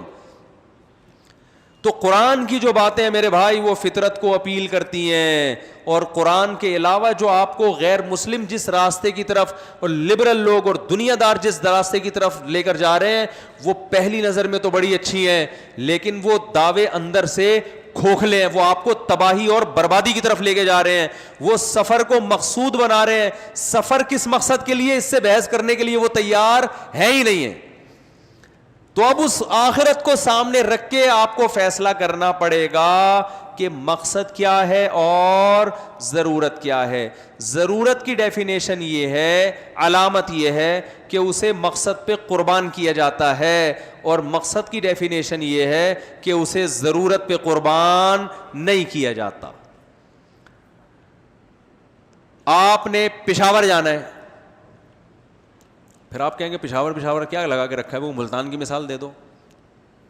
تو میں پشاور جا رہا ہوں اصل میں, ٹھیک ہے نا, کسی کام سے جا رہا ہوں پشاور, لیکن پشاور رکوں گا نہیں, آگے جانا ہے. پھر وہاں سے آپ نے پشاور جانا ہے, مقصد ہے آپ کا اتنے بج کے اتنے منٹ پہ وہاں پہنچ جانا. ذریعہ مقصد کیا ہے؟ جہاز میں جا سکتے ہیں, ٹرین میں جا سکتے ہیں, بس میں جا سکتے ہیں. پھر جہاز میں پی آئی اے کے فضائل آپ نے سن لیے, پتہ نہیں جائیں گے کہ نہیں جائیں گے. پی آئی اے میں بھی جا سکتے ہیں, ایئر بلو میں بھی جا سکتے ہیں. تو پتہ یہ چلا کہ جی آپ کو شوق ہے جہاز میں جانے کا, لیکن کوئی فلائٹ پی آئی اے جا نہیں رہی ہے, کوئٹہ جا رہی ہے. یہ انسان کی ضرورت ہے کہ وہ سفر آرام دہ چاہتا ہے. پشاور ٹرین جا رہی ہے. اب آپ آرائش کی خاطر, عیش و عشرت کی خاطر آپ اس بیس پہ جہاز میں سفر کر لو گے کہ یہ چونکہ جہاز کا سفر اچھا ہوتا ہے, مزہ بہت آ رہا ہے, تو لہذا میں ٹینشن کیوں اٹھاؤں ٹرین کی یا بس کی, میں جہاز میں جاؤں گا. اس سے بڑا دنیا میں کوئی بیوقوف ہوگا؟ ارے بھائی یہ تو ایک انسان کی ضرورت ہے کہ اچھا سفر کیا گزرے, اچھا گزرے. لیکن اگر اچھے سفر کی وجہ سے آپ کی منزل ہی چینج ہو رہی ہے, جانا وہاں ہے پہنچ وہاں رہا ہے, ٹھیک ہے نا, تو پھر اس ضرورت کو قربان کیا جائے گا. بلکہ بس میں لٹک کے بھی جانا پڑے نا, کوئی اور آپشن نہ ہو. آدمی کہتا ہے بھائی وہاں پہنچنا تو ہر قیمت پہ ہے, لٹک کے جاؤ, بس کی چھت پہ بیٹھ کے جاؤ, کسی بھی طرح جاؤ, تو ساری ضرورتیں اپنی اور آرائشیں قربان کر دے گا. تو بھائی جس کی سمجھ میں آخرت آتی ہے وہ اپنی گاڑی قربان کر دے گا, بحریہ ٹاؤن کے بنگلے قربان کر دے گا. وہ دیکھو مجھے سیالکوٹ میں ایک تاجر ملے, اللہ ان کی عمر میں برکت دے, بڑا پیارا واقعہ سنایا انہوں نے کہا میں اپنے والدین کے, ہم لوگ بہت سارے بیٹے تھے, تو میرے جتنے بھائی وہ سارے امریکہ چلے گئے, میں اکیلا رہ گیا پاکستان میں, اور سارے کھاتے پیتے. اب کہہ رہے ہیں مجھے بھی مجھے بھائی بلا رہے تھے امریکہ آ جا, یہاں بزنس ہے, کاروبار ہے, وغیرہ وغیرہ نا, جاب بھی بہت اچھی ہوتی ہے. 20-22 سال کے نوجوان کو کتنا شوق ہوتا ہے امریکہ جانے کا. کہہ رہے ہیں مجھے یہ خیال ہوا کہ یار میری والدہ یہاں کیا ہو جائیں گی اکیلی, کوئی بیٹا بھی والدہ کے ساتھ نہیں ہے. اب کہہ رہے ہیں مجھے سب کہنے لگے یار اماں کا وہاں سے پیسے بھیج دینا, کچھ بھی کر لینا, لیکن یہ کہ ابھی چلے جاؤ یار, تمہاری تو زندگی بن جائے گی, تم کیا اماں لگا کے رکھی ہوئی ہے. کہہ رہے میں جماعت میں نکلا تو حضرت مولانا طارق جمیل صاحب اس وقت زیادہ مشہور بھی نہیں تھے, پرانا قصہ ہے ان کا. کہہ رہے ہیں وہ کپڑے دھو رہے تھے, تو کپڑے دھوتے ہوئے میں نے ان سے پوچھا, میں نے کہا حضرت ایک طرف میری والدہ ہیں, دوسری طرف بزنس, پیسہ, امریکہ کی رنگ رلیاں, تو آپ مجھے مشورہ دے دیں کہ میں امریکہ جاؤں یا یہاں رہ کے اپنی والدہ کی خدمت کروں, یہیں کوئی روزگار تلاش کروں. تو کہتا ہے انہوں نے مجھے خود اپنا واقعہ سنا ہے. کہہ رہے ہیں کپڑے دھوتے دھوتے نا میری طرف ایک نظر اٹھا کے, ان کی سرائیکی زبان ہے نا, سرائیکی ہے پتہ نہیں پنجابی حضرت کی, تو اس زبان میں مجھ سے کہا کہ ادھر کوئی اور اللہ ہے جو ادھر تجھے رزق دے گا, یعنی پاکستان میں رزق دینے والا اللہ کوئی اور ہے اور وہاں رزق دینے والا اللہ. او بھائی تو اللہ کی خاطر جب ماں کی خدمت میں ہے تو جو اللہ تجھے وہاں کھلا سکتا ہے یہاں کیوں نہیں کھلائے گا. اب دیکھو مقصد چونکہ آخرت تھا نا, تبلیغ میں سہ روزے لگانے کی برکت سے اتنا تو سمجھ میں آ گیا کہ مقصد پیسہ کمانا نہیں ہے, اب مقصد آخرت ہے, اور آخرت کہہ رہی ہے کہ اماں کی کو اکیلا چھوڑ کر مت جاؤ. تو انہوں نے, قرآن کیا کہتا ہے کہ آثر الحیات الدنیا, جب آخرت اور دنیا کا ٹکراؤ ہوگا نا تو جو دنیا کو ترجیح دے گا اس کا ٹھکانہ جہنم میں, جو آخرت کو ترجیح دے گا اس کا ٹھکانہ جنت ہے. قرآن نے یہ نہیں کہا جو دنیا کو چھوڑ دے وہ جنت میں جائے گا, یا جو ہے وہ, بس قرآن کہہ رہا ہے جہاں دنیا اور آخرت میں ٹکراؤ ہوگا. دیکھو دنیا امریکہ جاتی ہے تو دنیا اور آخرت میں کوئی ٹکراؤ نہیں ہو رہا, جائیں, کس نے منع کیا ہے آپ کو, لیکن جہاں اکیلی ماں رہ رہی ہو پیچھے اور اس کا کوئی خدمت کرنے والا نہ ہو, یہاں دنیا اور آخرت میں کیا ہو رہا ہے, لڑائی ہو رہی ہے. اب ساتھ کس کا دینا ہے آپ نے؟ تو یہاں آپ کا مقصد اگر آخرت ہے تو آپ دنیا پہ لات مار دو گے اور آپ کہو گے بھائی وہ یہ یہاں عیاشی تو پیسہ تو قارون سے زیادہ میں کما نہیں سکتا, زیادہ زیادہ یہ ہوگا نا امریکہ جا کے قارون جیسے خزانے آ جائیں گے میرے پاس, تو کیا ہوگا پھر, مریں گے تو مقصد میں کیا ہو جائیں گے, ناکام. تو انہوں نے کہتے ہیں حضرت مولانا نے مجھے اتنی سی بات کہی کہ بھائی وہاں کا اللہ کوئی اور ہے اور یہاں کا کوئی اور ہے, تو چلا جا, اگر وہی اللہ یہاں بھی رزق دے سکتا ہے وہاں بھی تو پھر یہیں رہو. کہہ رہے بس میں نے کہا ٹھیک ہے. یہ ہمت کرنا کم عمری میں آسان کام نہیں ہوتا. تو میں نے ان کی فیکٹری دیکھی ماشاء اللہ, ان کو جو اللہ نے نوازا ہے پاکستان میں, سب بہن بھائیوں سے کئی گنا زیادہ نوازا ہے. کتنا نوازا ہے میں بیان کروں گا تو وہ نواز شریف نہ کہیں, نوازا سے نواز شریف کہیں ناراض نہ ہو جائے کہ یار یہ کیا. تو اتنا اللہ نے نوازا ہے کہ اگر وہ ناراض نہ ہوتے تو میں بتا دیتا. وہ ظاہر ہے کوئی نہیں پسند کرتا نا کہ میرے بارے میں بتایا جائے کہ اتنا کمایا اپنا بزنس, اتنا اللہ نے برکت دی. تو یہ تو اللہ نے دنیا میں دے دیا نا کہ بھائی تم نے مقصد کے لیے ضرورت کو قربان کر دیا تو میں نے مقصد بھی پورا کر دیا, یعنی ضرورت بھی پوری کر دی. اور آخرت اس سے کیا ہے, آخرت کا اجر تو ماں کی خدمت میں, تو آخرت میں جو اللہ نے رکھا ہے وہ تو ہم سوچ بھی نہیں سکتے. تو بھائی یہی لائف اسٹائل اللہ ہم سے چاہتا ہے. تو یہ باتیں بتانے کے لیے پیغمبر آتے ہیں, پیغمبروں کے علاوہ کوئی اور یہ باتیں نہیں بتاتا. اور پیغمبروں کے جانے کے بعد علماء یہ باتیں بتاتے ہیں جو پیغمبروں کے وارث ہیں. تو اب آپ کو اس آیت کا مطلب سمجھ میں آیا ہوگا کہ موسیٰ علیہ السلام بنی اسرائیل سے کہہ رہے ہیں کہ اللہ نے تم پر سب سے بڑا احسان کیا, تم میں پیغمبر بھیجے, دوسری قوموں میں نہیں بھیجے. کیا مطلب, تمہیں پرپز آف لائف پتا ہے, دوسری قوموں کو پیدا ہونے کا مقصد نہیں پتا. تو اس سے یہ بھی پتا چلتا ہے اسی آیت سے کہ جس قوم میں علماء ہیں جن کو دیسی زبان میں مولوی کہا جاتا ہے اور دنیا کا سب سے ناکام ترین طبقہ سمجھا جاتا ہے, اللہ کی نظر میں ان مولاناؤں کا وجود جو اہل حق ہیں ان کا وجود کسی قوم میں اللہ کی سب سے بڑی نعمت ہے, جس کو آپ دنیا کا سب سے بیکار ترین طبقہ سمجھتے ہو, بشرطے کہ اہل حق عالم ہو, روحانی ٹوپی ڈرامے نہ ہو, بدعتی نہ ہو. اور ایک مثال سے بات دے کے میں ختم کرتا ہوں. دیکھو ڈاکٹر کی اہمیت لوگ سمجھتے ہیں, کھانسی ہوگی علاج کرے گا. حکیم کی اہمیت سمجھتے ہیں کہ چورن چٹنیاں دے کے معدہ کیا کر دے گا, آپ کا صحیح کر دے گا. پلمبر کی اہمیت سمجھتے ہیں, نل کا خراب ہو جائے گا تو پلمبر آ کے کیا کر دے گا, ٹھیک کر دے گا. مولانا کو لوگ سمجھتے ہیں کس کام کا ہے, نہ یہ پنکھا ٹھیک کر سکتا ہے. اب جیسے میں مولانا مفتی صاحب ہوں, لوگ کہتے ہیں اللہ ہمیں بنا دے, ہم تو ہیں بھی نہیں, تو بھائی پنکھا خراب ہو جائے گا تو میں ٹھیک کروں گا, بولو نا بھائی. آپ کو کھانسی ہے, میں ویسے ٹوٹ کے ڈاکٹروں سے سن کے بتا دیتا ہوں تو ایک الگ بات ہے. میں تو آپ کی شادی بھی نہیں کرا سکتا, جو میرا ٹاپک ہے جس میں بیان کرتا ہوں. لوگ مجھ سے کہتے ہیں یار آپ 4 شادیوں کی بات کرتے ہیں, ہمارا کوئی رشتہ کراتے ہیں. میں کہتا ہوں بھائی میں رشتے بھی, کہتے ہیں پھر آپ کام کیا ہے آپ کا کیا کر رہے ہو, کم از کم جس ٹاپک پر اتنا خطاب کرتے ہو شادی دفتر ہی کھول لو. میں نے کہا بھائی ہم شادی دفتر, بولو, کیونکہ بھائی ہمیں اللہ نے شادی دفتر کے علاوہ کسی اور کام کے لیے چنا ہوا ہے, تو شادی دفتر والوں سے شادیاں کراؤ نا جا کے. شادی کی ترغیب شادی دفتر والے نہیں دے سکتے. بات آ رہی ہے سمجھ میں؟ یہ کام یہ اللہ اس کے رسول ترغیب, یہ انگریز ترغیب نہیں دے سکتا, کیونکہ انگریز کے پاس نکاح کی ترغیب دینے کے لیے جو موٹیویشن چاہیے وہ ہے ہی نہیں کم وقت کے پاس. کیونکہ اگر وہ آپ کو ترغیب دے گا 10 سوال, مثال کے طور پر فرض کر لو انگریز ہوں میں تھوڑی دیر کے لیے, اب میں آپ کو گورا بن کے سمجھا رہا ہوں کہ کم عمری میں شادی کرنی چاہیے. تو سب سے پہلا سوال ہوگا کیوں؟ آپ بولیں گے نا کیوں. میں کہوں بھائی اس لیے شادی کرنی چاہیے کہ کم عمری میں شادی ہو جائے گی آپ کی. اس کے علاوہ میرے پاس اور کوئی دلیل بولو نا. نہیں بھائی یہی ہے. موٹیویشن ملے گی اس سے. کہے گا یار ہم گرل فرینڈ رکھی ہوئی ہے 50 سال میں جا کے کر لیں گے, ورنہ ٹینشن خام خا کی. گرل فرینڈ کیا نہ کوئی سالے کی ٹینشن, نہ سسر کی ٹینشن, نہ ساس کی ٹینشن. بیوی آئے گی 4-5 سالے جہیز میں ملیں گے آپ کو, اور ٹینشن, اور بھی وہ جو 20 قسم کی ٹینشنیں ہوتی ہیں. تو جلد نکاح کی ترغیب, زیادہ نکاح کی ترغیب آپ کو مولوی کے علاوہ کوئی نہیں. اس کے پاس ترغیب کے 20 طریقے ہیں, کیونکہ وہ قرآن و سنت نے سکھائے ہیں اس کو.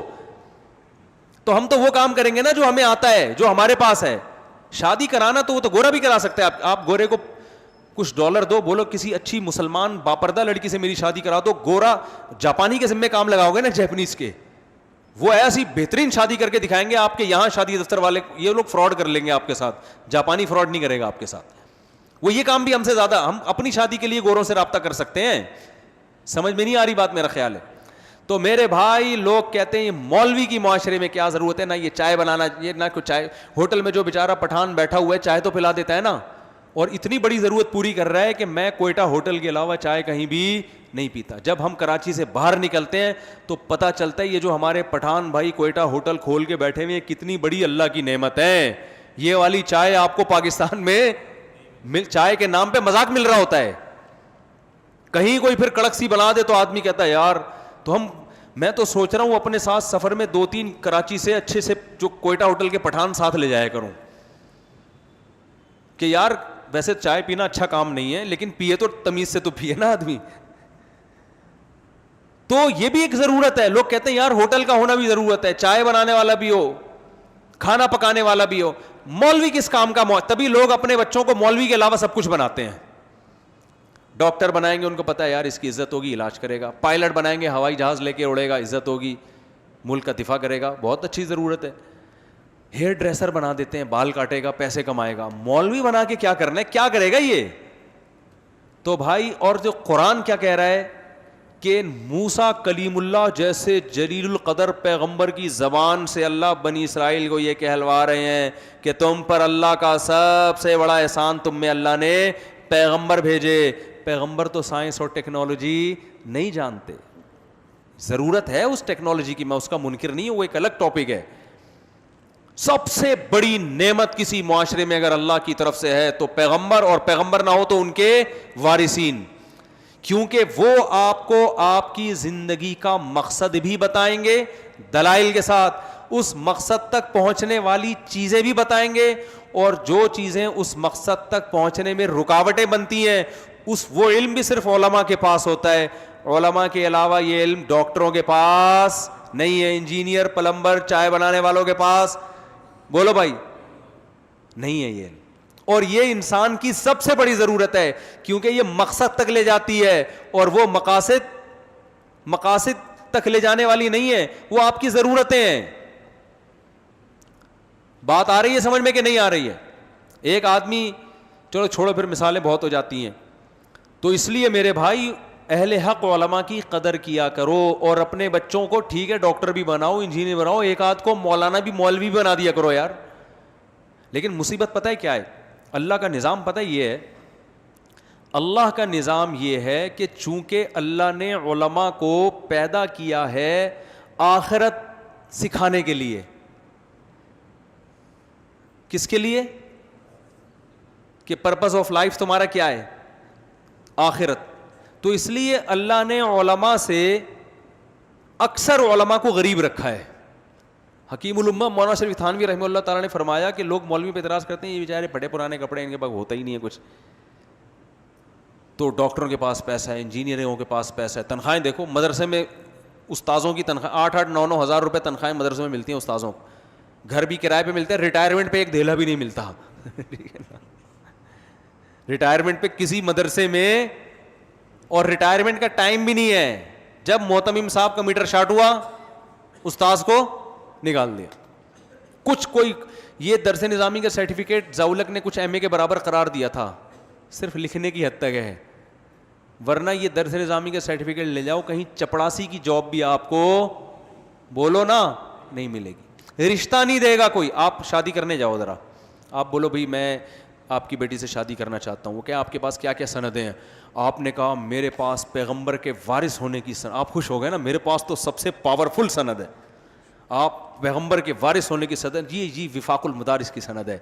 وہ کہے گا بھائی آپ اس کے علاوہ کوئی اور سرٹیفکیٹ ہے آپ کے پاس تو دکھائیں, کیونکہ اس سے زیادہ فضول ترین سرٹیفکیٹ جس کی کوئی ویلیو وفاق المدارس کی نظر میں بھی نہیں ہے, ویلیو ہماری نظر میں کیا ہوگی, کیونکہ اس بیس پہ تو آج کل وفاق المدارس میں جاب نہیں مل رہی ہوتی معذرت کے ساتھ.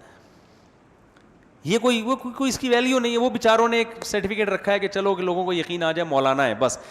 وفاق المدارس کی نظر میں بھی اس سرٹیفکیٹ کی اتنی ویلیو ہے کہ آپ اگر کسی کو یقین نہ آ رہا ہو کہ آپ مولانا ہے کہ نہیں, تو پرچہ دکھا دیں, ہم آپ کو سند دے رہے ہیں کہ آپ نے درس نظامی کمپلیٹ کر لیا, بس. اس سے زیادہ ان کو بھی پتا ہے کہ کوئی ویلیو بولو نا بھائی نہیں ہے. تو چونکہ اس کی وجہ یہ ہے کہ حکیم الامہ حضرت مولانا اشرف علی تھانوی رحمہ اللہ تعالی فرماتے ہیں اللہ کی حکمت اور منشا نے اس بات کا تقاضا کیا کہ پیغمبروں میں بھی زیادہ غریب رکھے ہیں, مالدار بہت کم گزرے. مالدار تھے داؤد علیہ السلام, 2-4 اور ہوں گے, باقی 99.9% پیغمبر کیا تھے؟ غریب مسکین. ہمارے نبی تو سید الانبیاء تھے, اور آپ سے زیادہ مسکین دنیا میں کوئی پیدا ہوا ہی نہیں ہے. 40 دن گھر میں چولہا ہی نہیں جل رہا, گھر میں آ کے یہ نہیں پوچھتے تھے کیا پکا ہے, گھر میں آ کے پوچھتے تھے کچھ ہے یا نہیں ہے. ہم تو آگے پوچھتے ہیں کیا پکا ہوا ہے, میں پتا پکا ہوا تو ہے, پتہ نہیں ہماری مرضی کا ہے کہ نہیں ہے. پیغمبر گھر میں آ کے پوچھ رہے ہیں کہ کچھ کھانے کو ہے یا نہیں ہے. امی عائشہ فرماتی کچھ بھی نہیں ہے, تو پیغمبر کو غصہ نہیں آتا تھا, اس لیے کہ ہم نے کچھ دیا ہے ہی نہیں. ٹھیک ہے نا, راشن ڈلوایا ہی نہیں ہے, تو اس گھر میں زوجہ نے یہی کہنا ہے نا کہ کچھ نہیں ہے, تو کوئی غصہ نہیں آتا تھا آپ صلی اللہ علیہ وسلم کو. اور آپ کی زوجہ کو بھی غصہ نہیں آتا تھا کہ پیغمبر نے راشن نہیں ڈلوایا, تو اپنی ہم بھی بھوکے ہیں, خود بھی آپ صلی اللہ علیہ وسلم کو بھوک لگ رہی, ہمیں بھی. تو آپ کی زوجہ کو بھی غصہ اس لیے نہیں آیا کہ نبی صلی اللہ علیہ وسلم پہلے بتا چکے تھے بھائی اسی غربت میں میرے ساتھ رہنا ہے تو رہو, کیونکہ میں پیغمبر ہوں, تو پیغمبر کی زوجہ ہو, اور اگر دولت چاہیے پیسہ چاہیے فتعالینا, قرآن کی باقاعدہ آیتیں نازل ہوئیں, فتعالینا امتعکن واسرحکن سراحا جمیلا, آؤ میں تمہیں طلاق دیتا ہوں, کہیں اور شادی کرو, یہاں ایسے ہی رہنا پڑے گا. تو جب نبی گھر میں, ہم جب گھر میں آئے, گھر میں پوچھے کیا پکائے, بیگم کہیں کریلے پکے ہیں, اس پہ میٹر شارٹ ہو جائے گا, حالانکہ پکائے ہوئے ہیں. اور اگر یہ کہ کچھ نہیں پکا, پھر تو بلڈ پریشر کہاں پہنچتا ہے نا. تو نبی کو غصہ نہیں آتا تھا کیونکہ بھائی کچھ ہے ہی نہیں گھر میں.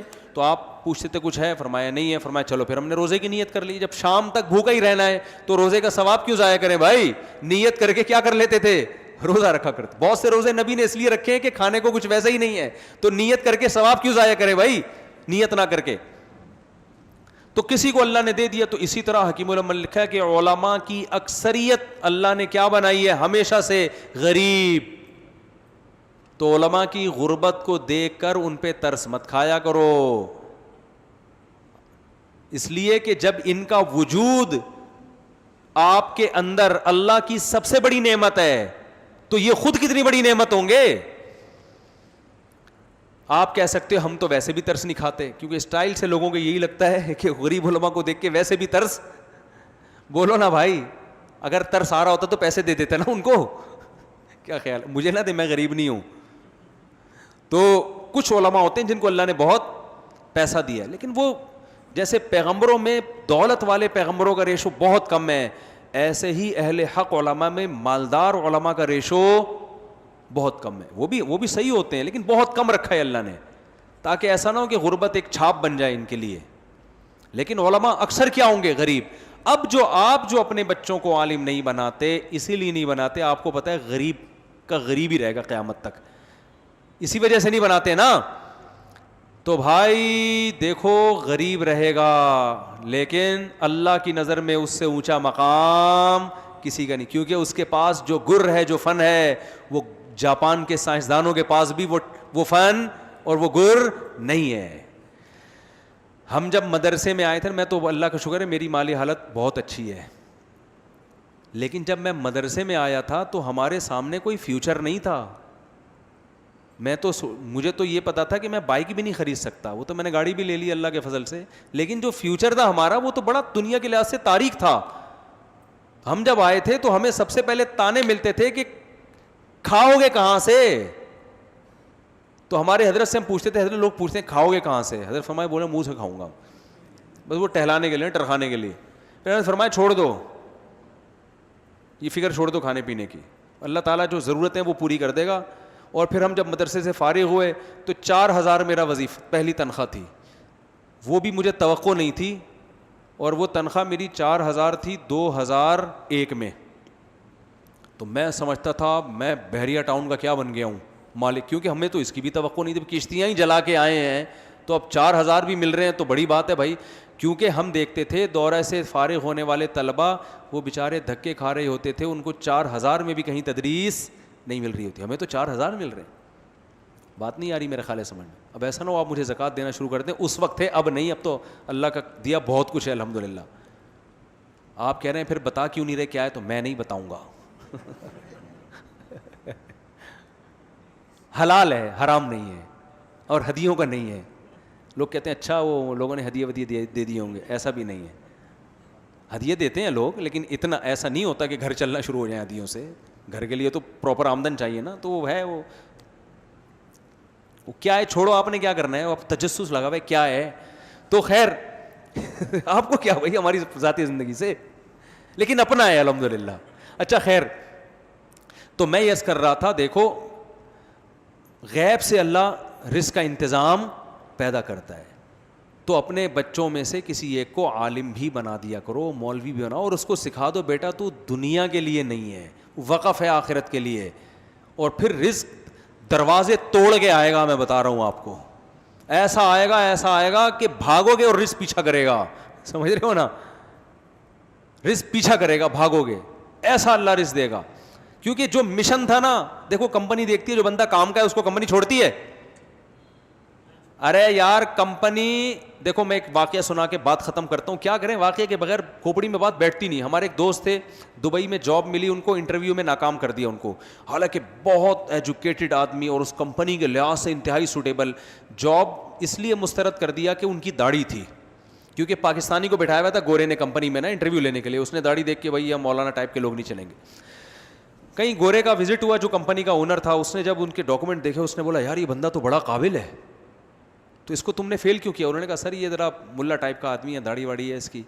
تو گورے نے کہا مجھے اس کی داڑھی میں کوئی بم رکھ کے تھوڑی آئے گا, وہ مجھے کیا نماز پڑھے, روزہ رکھے, داڑھی ہے, ہندو ہے, قادیانی ہے, عیسائی ہے, مجھے کمپنی کے لیے جو میرے کمپنی میں جس ڈیزائن کا آدمی چاہیے اس سے بہتر آدمی مجھے نہیں ملے گا.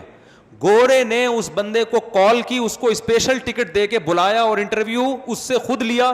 اتنی ترقی دی کہ وہ اس بندے نے مجھے خود بتایا کہ تھوڑے دنوں میں انٹرویو لے رہا ہوں جاب کے لیے لوگوں کا, وہاں بیٹھ کے.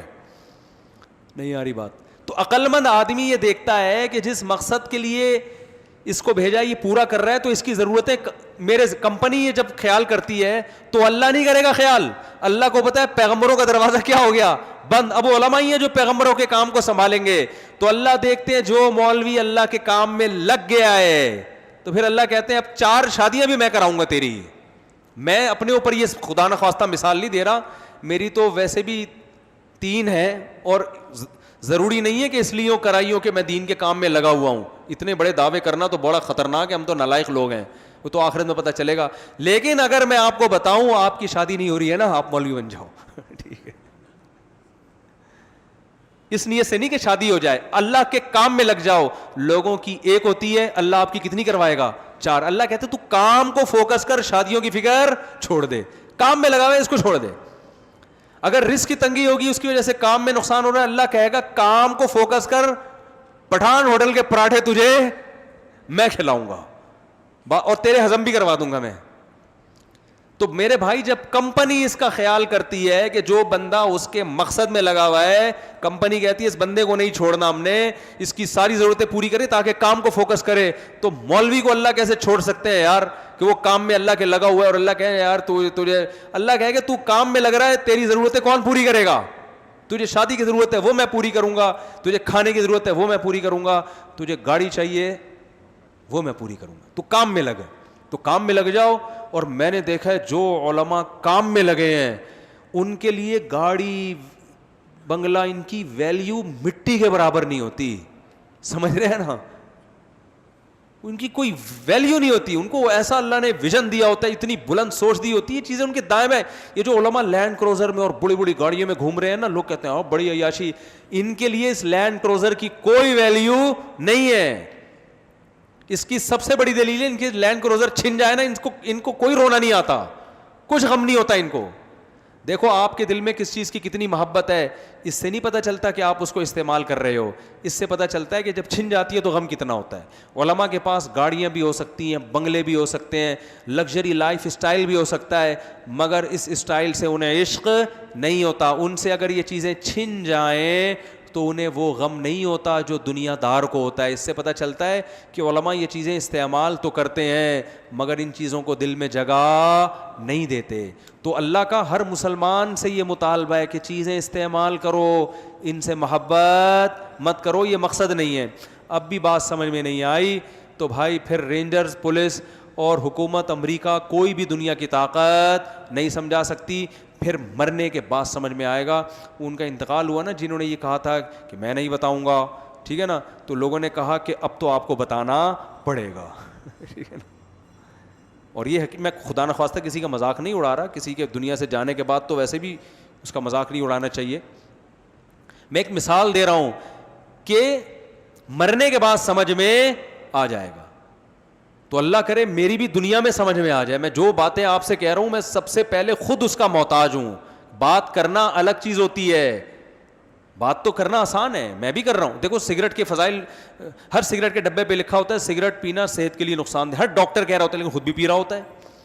تو یہ نہیں کہ میں ممبر پہ بیٹھ کے اتنی باتیں کر رہا ہوں تو پتہ نہیں میں کتنا نیک ہوں گا. بھائی میں ساری باتیں اس لیے کر رہا ہوں کہ بات تو بہرحال درست ہے, چاہے میں خود بھی عمل کروں یا نہیں کروں تو اللہ مجھے بھی عمل کی توفیق عطا فرما دے, اس لیے کر رہا ہوں میں, اور ہم سب کو توفیق عطا فرما دے. اور اللہ تعالی ہمیں مقصد حیات کو سمجھنے کی توفیق عطا فرما دے. سبحانک اللہم و بحمدک نشہد ان لا الہ الا انت نستغفرک و نتوب الیک. بیان بہت لمبا ہو گیا, مسائل نہیں ہو سکتے اس دفعہ.